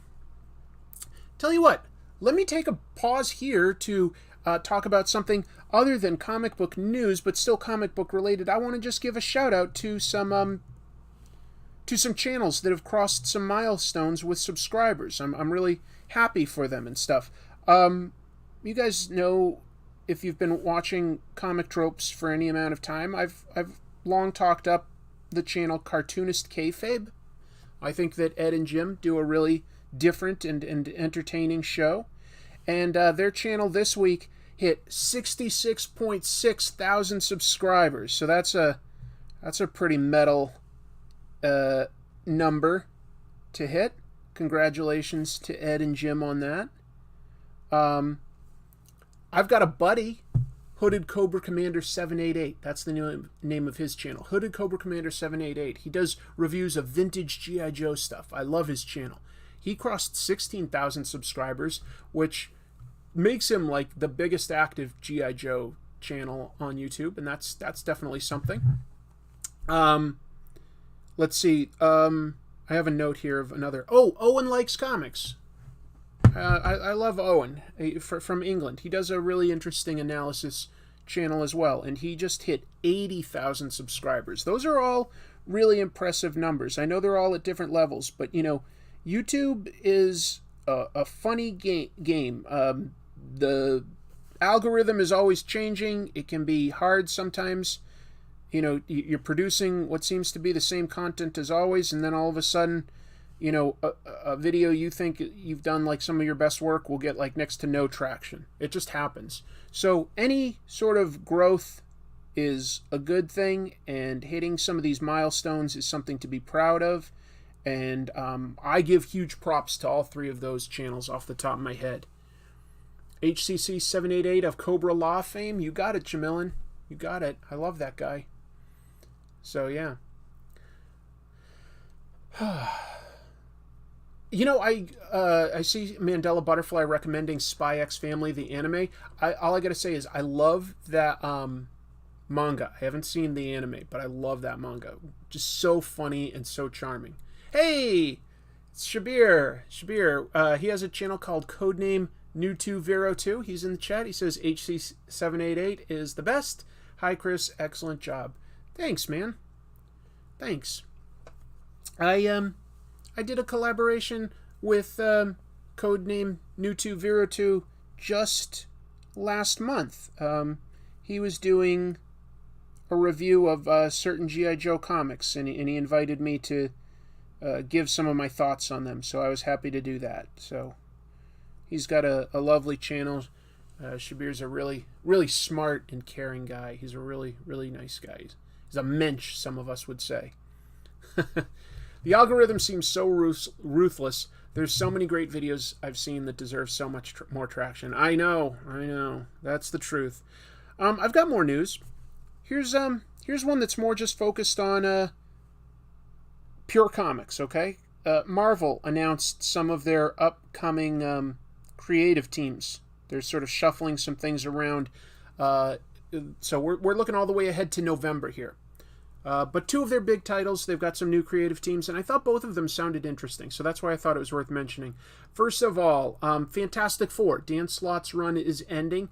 They're bringing in writer Ryan North and artist, and I might mispronounce his name because I've only read it, but Iban Coelho, or maybe Coelho? Anyway, Ryan North and Iban Coelho will write and illustrate, respectively, the upcoming Fantastic Four book. And I thought Ryan North had a good angle on this. He said stuff has been getting very big and very cosmic and stuff. You know, like the Fantastic Four just saved the entire multiverse. You can't really try to go bigger at this point. So it becomes very easy to go the opposite way. And so he says what he wants to do is start with real episodic, sort of one-and-done stories where we can get to know the Fantastic Four as characters again. Just have them do smaller stories, and I think that's a great way to go. Squirrel Girl becoming a Fantastic Four member, right?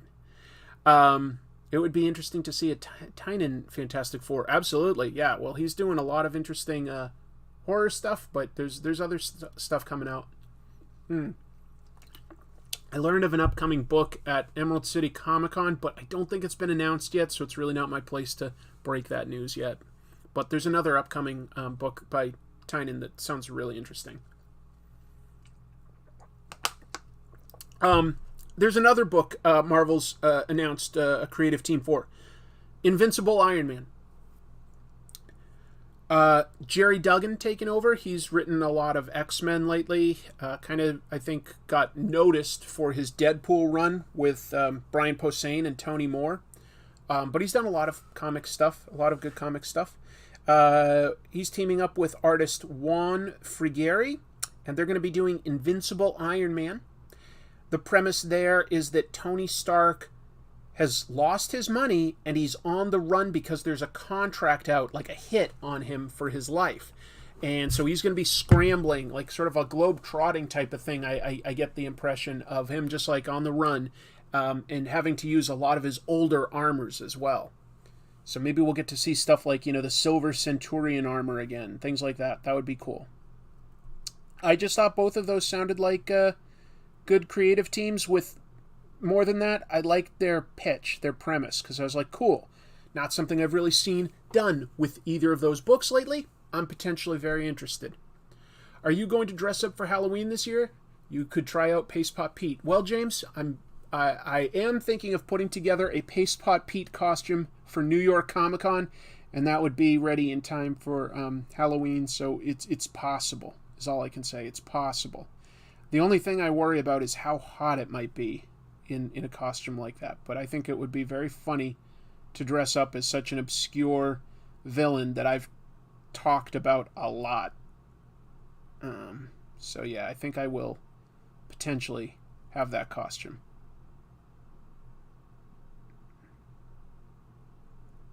Paste Pot Pete. A guy who decided, hey, I've invented a really good glue.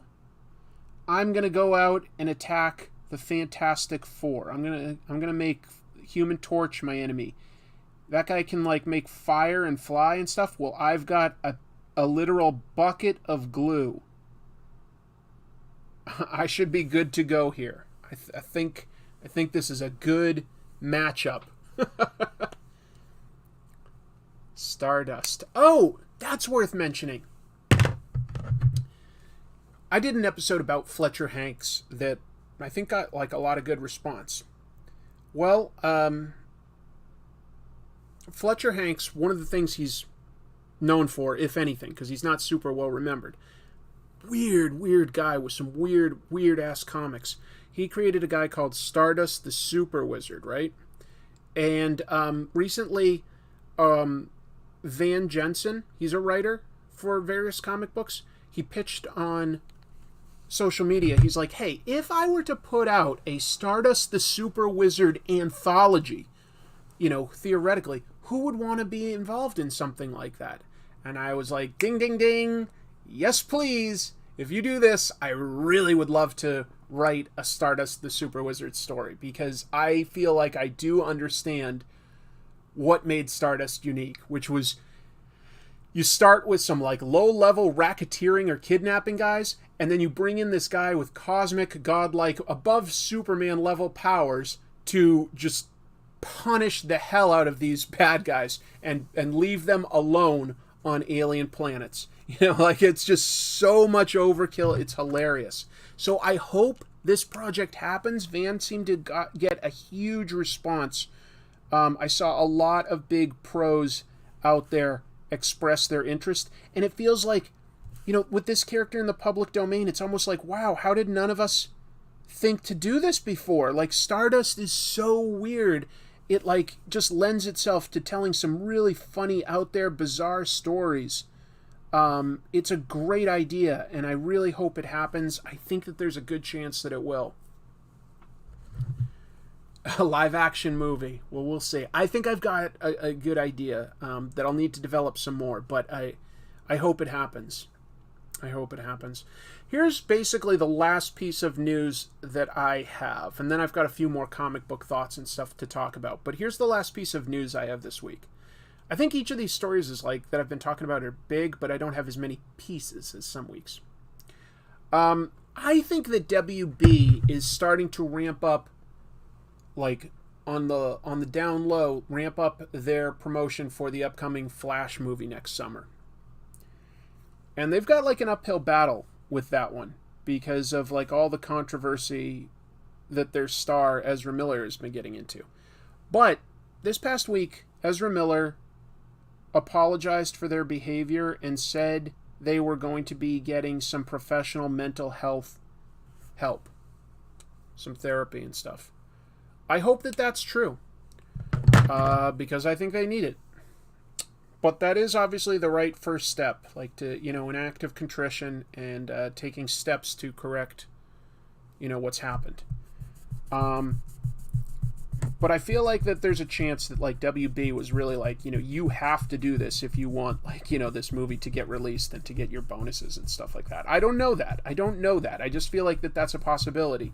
Because there was also, this week, some news that the test screenings for The Flash are doing numbers, like, through the roof. And I'm like, You don't always hear about test screenings. So when you do, I feel like it's the studio releasing that somewhere. Because they released it to a pretty little-known site, in my opinion. What was the name of the site called again?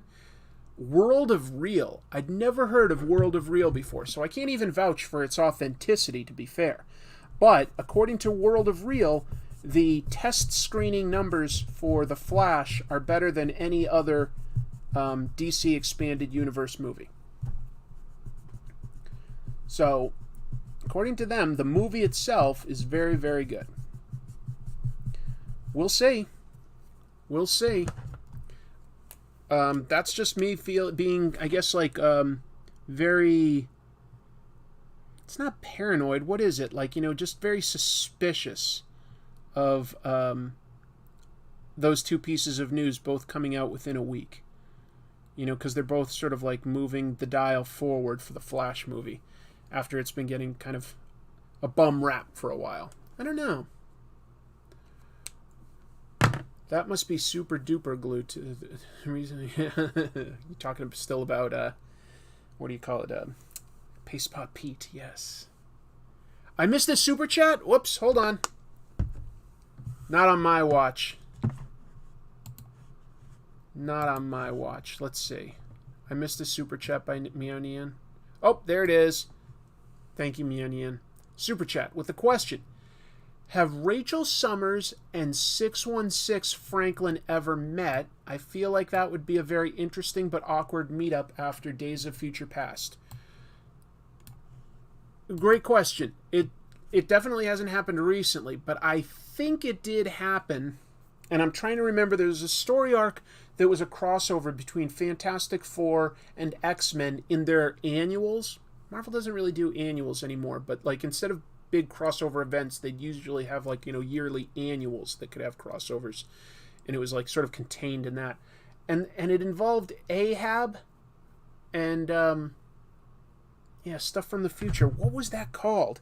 And I think that young Franklin did meet Rachel Summers Phoenix in that story.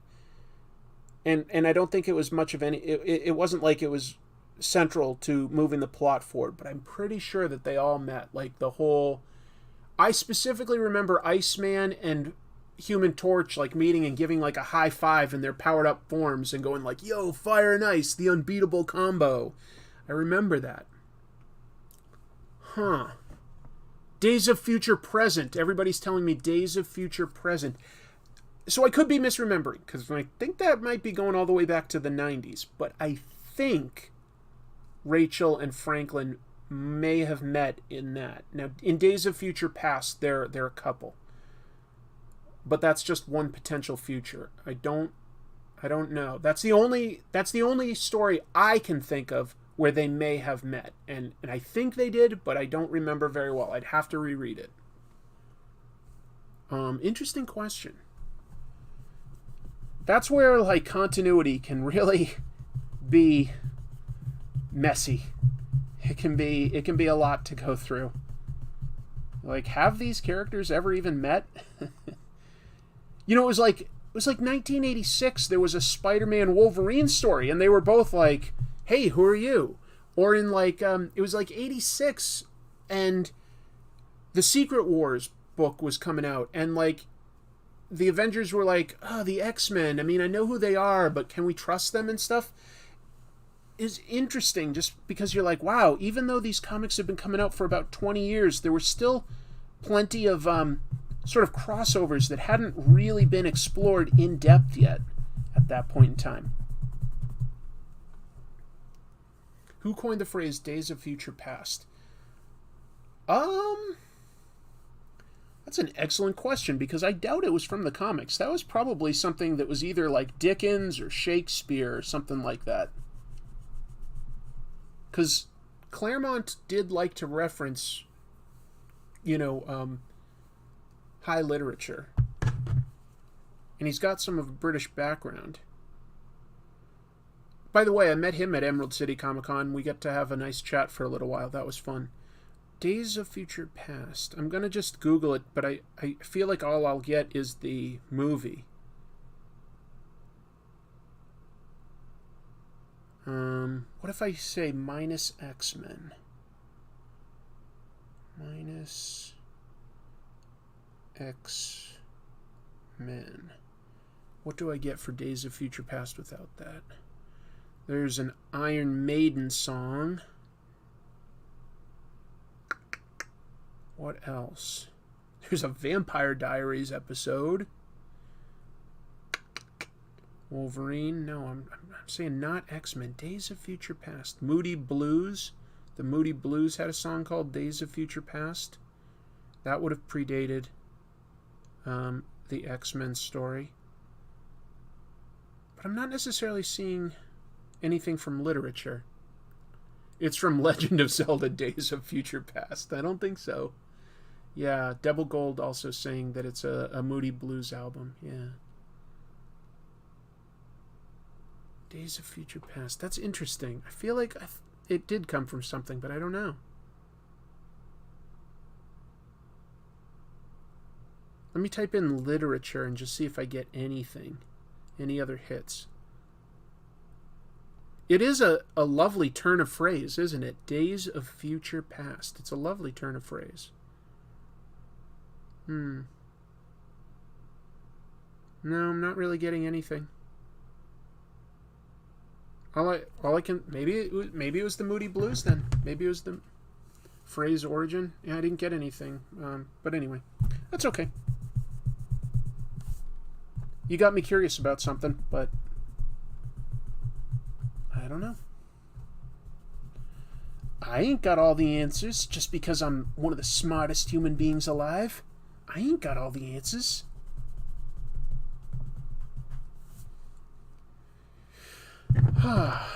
I skim-watched the modern X-Men films, and some of them have neat ideas. Dark Phoenix clearly was supposed to have Emma, but... Yeah, it needed the... what do you call it? The whole Hellfire Club. The alien angle was terrible. I watched that on a plane, right? And I barely remember it. I was like a captive audience because I was on a plane and I'd already watched like some other movies. It was one of my trips to Japan. That's a long flight. You need to pass a lot of time. And I still was like, you know what else comic book movie I watched on a plane that was terrible was that Fantastic Four reboot by Josh Trank, with Miles Teller as Reed Richards. I found that one just about unwatchable. I literally bailed just as the final act was beginning. I didn't even care. I was like, I just don't need to see them fight Doctor Doom. I hate this movie. It's not for me. If somebody else enjoys it, totally more power to them, but I just could not get into that one. I did not like that take.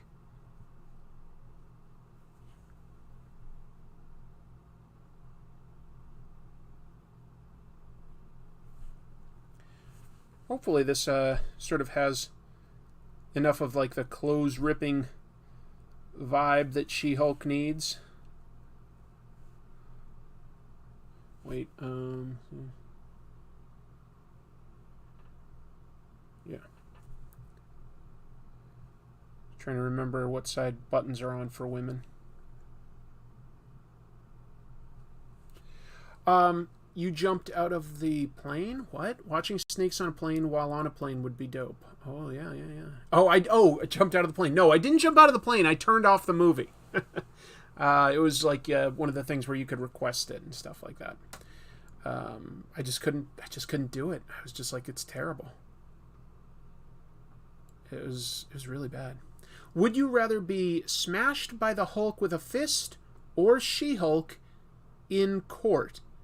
Well, either way, I guess I'd be dead, so I don't know. I'll take She-Hulk because she'd be more likely to own up to what she did and get arrested, pay the penalty.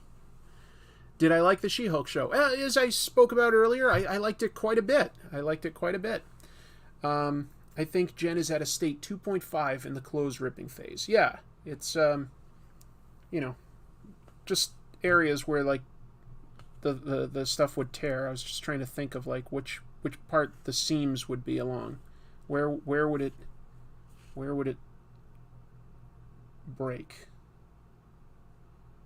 Because it's only going to, like, sort of break in one place at a time. But anyway. Buttons are on different sides between women and men's jacket. Yeah, Nian. Yep. So, like, on a men's, like, shirt or jacket, like, I've got the buttons on the right-hand side. On women's, they're usually on the left-hand side. That's a great question, Jojo. Did I watch the bonus episode of The Sandman? No, not yet. I would love to. So, here's the thing. I've been super busy. Maybe you could tell that because I wasn't able to get the Comic Tropes episode out this weekend. I'm still working on it. It's taking a little longer than normal. So I'll have a Comic Tropes episode ready this coming weekend. But that gives you an idea of how busy I've been. And that means that I've also not been watching a lot of TV, to be honest. I am only up to about episode 3 of Sandman. And, but yeah, they surprised everybody by releasing, like, sort of a special bonus episode of Sandman this week. That's cool if you're into it. I am enjoying it, just for the record. I do want to finish because, especially, Neil Gaiman says, look, a second season is not a foregone conclusion. It's an expensive show. It's been the top show in, like, almost every country for, like, 2 weeks running. Apparently the numbers are fantastic, but they need to be even better to justify a season 2. So, like, people like me that have only gotten to episode 3, I really need to finish it within this week to show, like, the metrics to Netflix that more is justified. And I do want more, so yeah.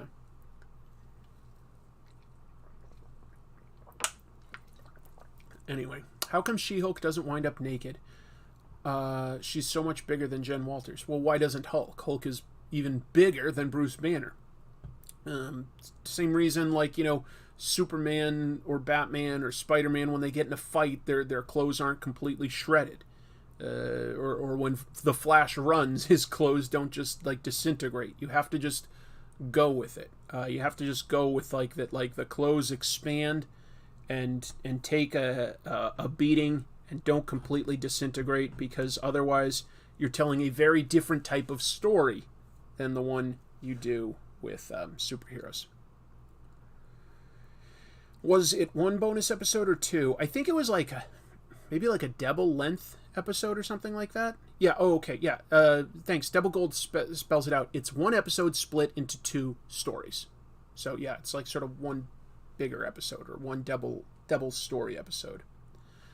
Superman's clothes are made of Kryptonian cloth, though. Well, yes, that explanation eventually came out, and yes, we have things like Reed Richards' unstable molecules, but originally, like, superheroes didn't have that explanation.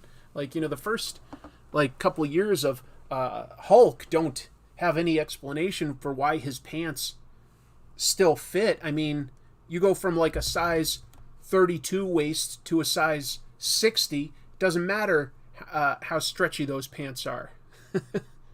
The answer is always unstable molecules. They just work. It just works. When writing comics for children, or at least that should be potentially accessible to children, yes, we need to keep the floppy bits covered. I left Sandman on in the background today to give it a view. Won't be able to sit down and watch it fully for a while, but wanted to support. Hey, I mean, that counts. That counts.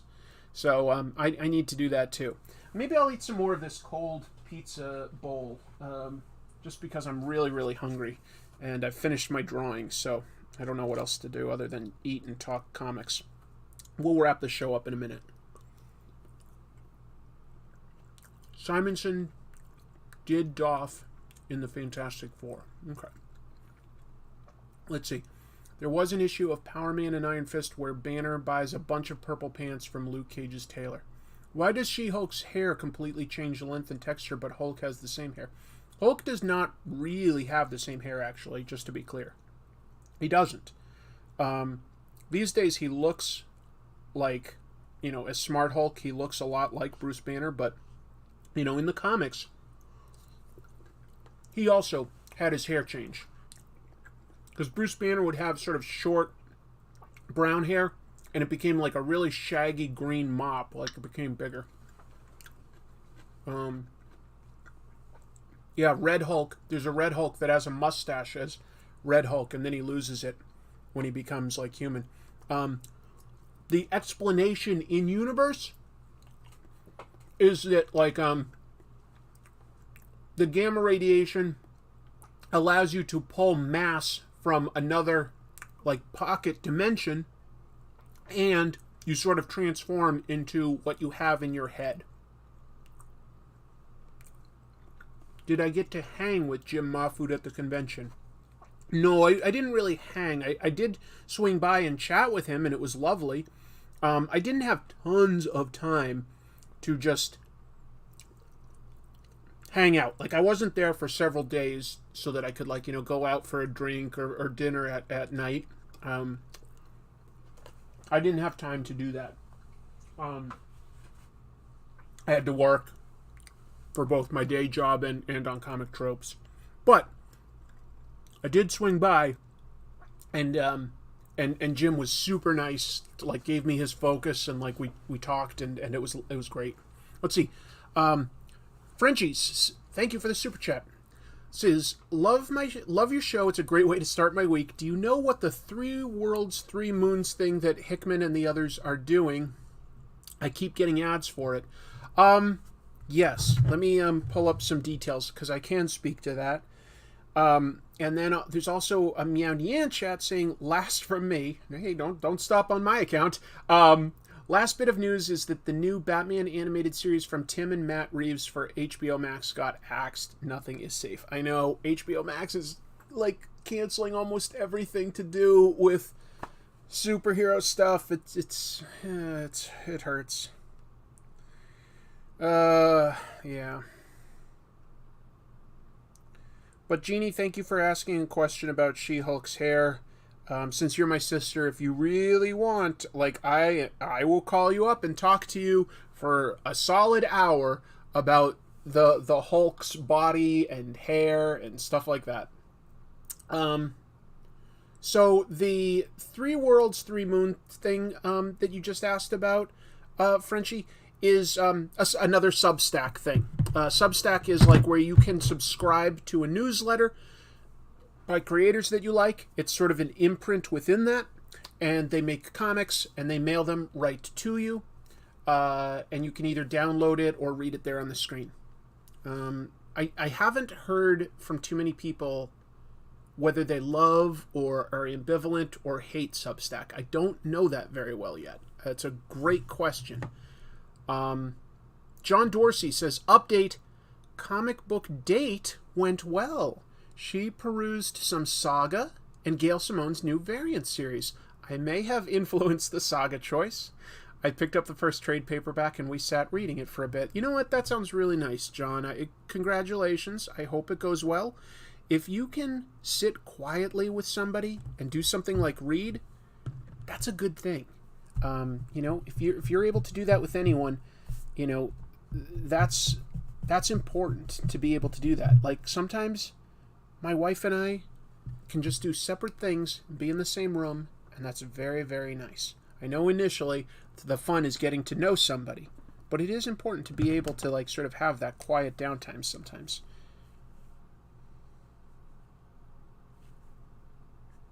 I'm happy for you.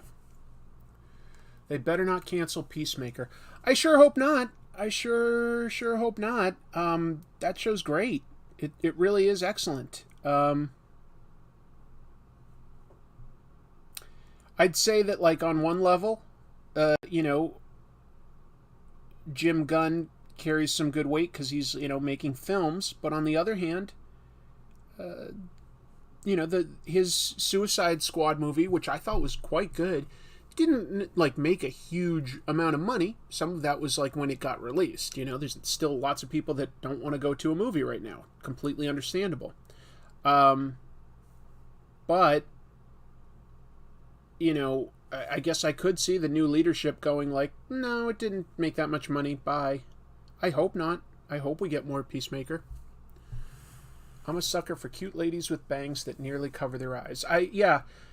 She-Hulk often has her hair parted, like mine.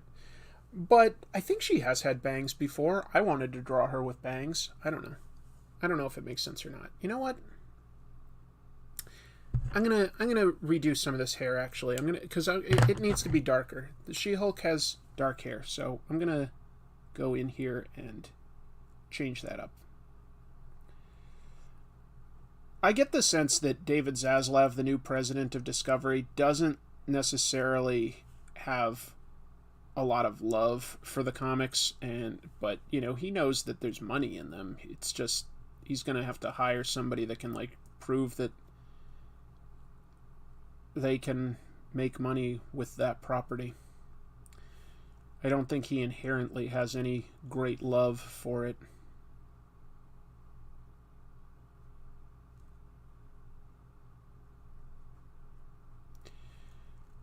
So, yeah, DC stuff could be in for a bit of a fight to get seen by the mainstream.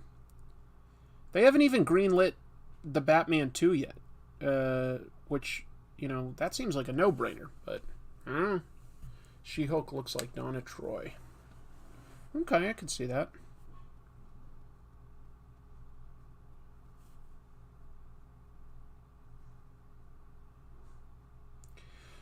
Oh, I haven't had much time to play it, but I did get a video game that I really like that I could sort of recommend. It's called The Quarry, which is sort of a horror choose-your-own-adventure type game. It's fun. You do have a few sort of quick time events and stuff where you get involved, but it's mostly just making choices of what you want to do across about 8 different camp counselors to stay alive during the night with some monsters or hillbillies out there. It's really cool. It's really cool.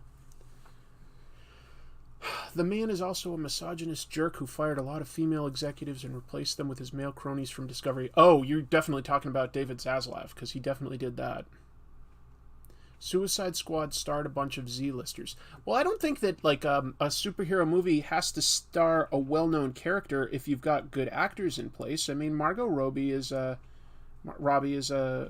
pretty well-known actress, and Idris Elba can sell movies these days. So the actors are more important than the characters, I think. No, it was. I think it's down to when it was released more than anything else. Because I haven't seen anybody say that they watched that movie and say that they were disappointed. I think everybody that saw it likes the movie.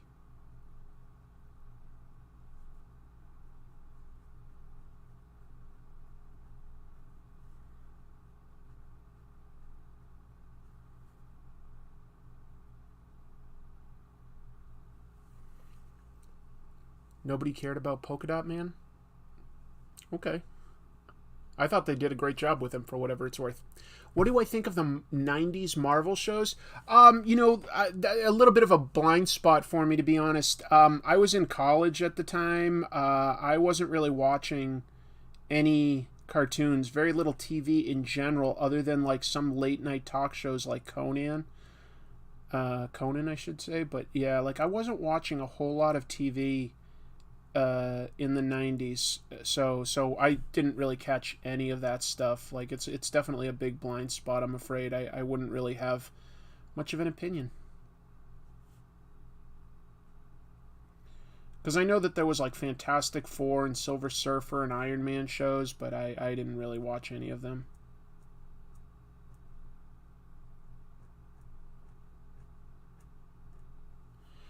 Let's see.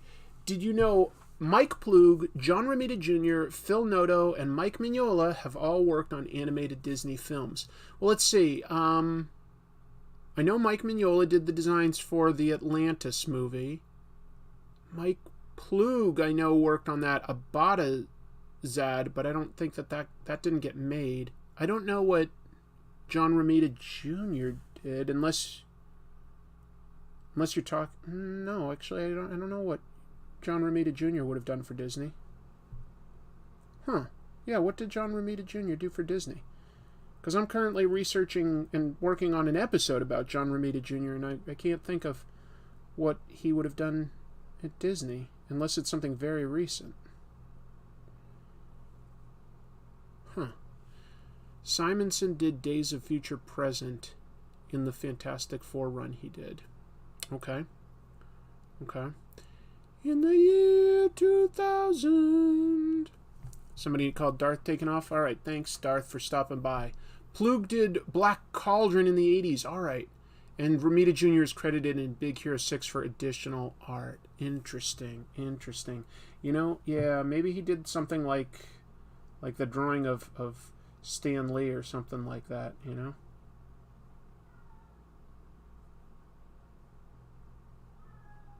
I'm hearing my cat make big meows. It must be about 7 o'clock. Ah, it is. It's time for him to eat. If there's one thing he knows, it's his food time. Isn't it amazing how animals have an internal clock? Like, they don't read the clock like we do, but boy, do they know when it's their time to be fed. They definitely know that.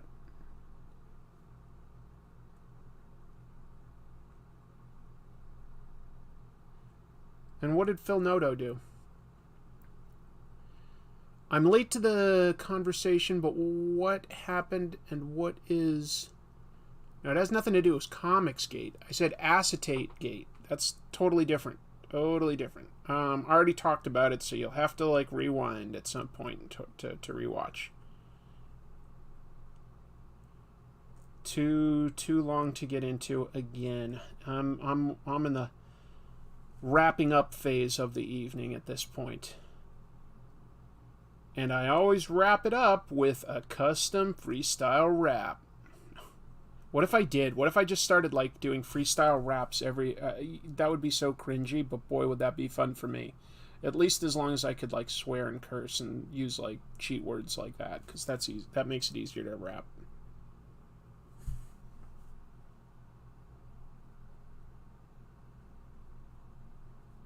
For me. Not for everybody. For me.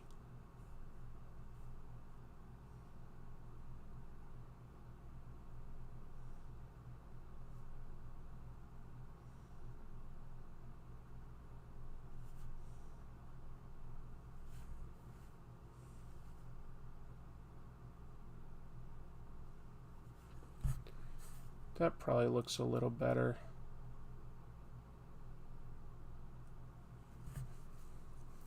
A little more like She-Hulk with the dark hair, right? Yeah, I think it needed that. I don't think it quite looked right before.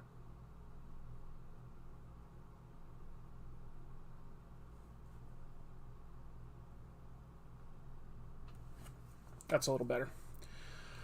Let's see. His science is too tight.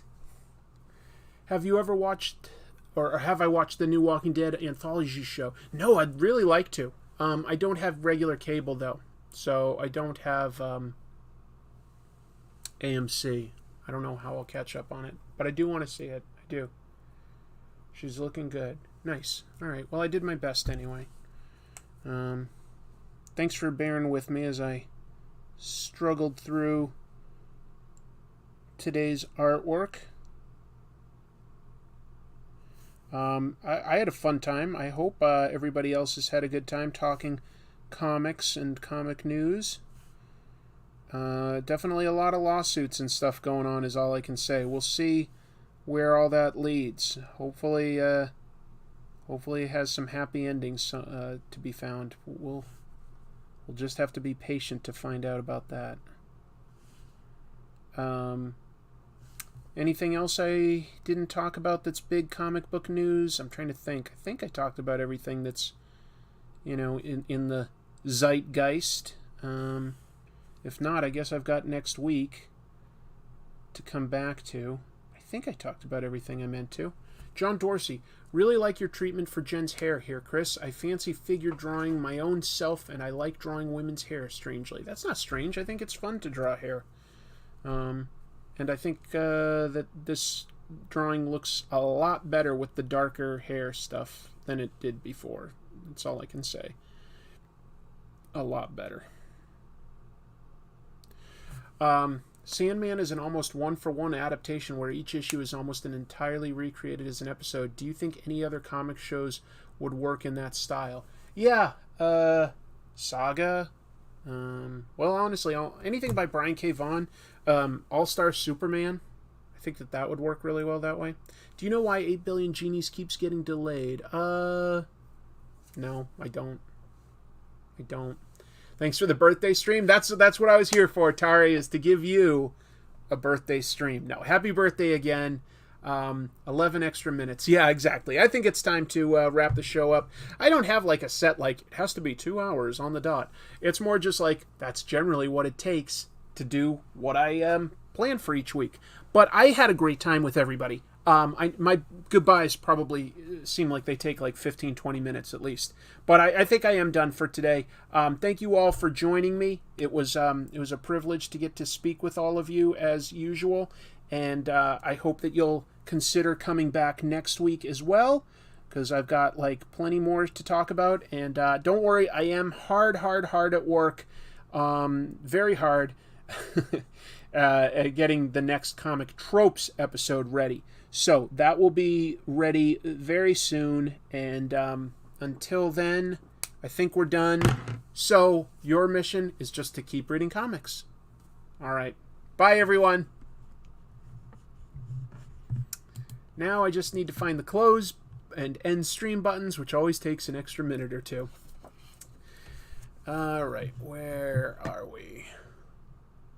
You're welcome. Thanks all. Thank you.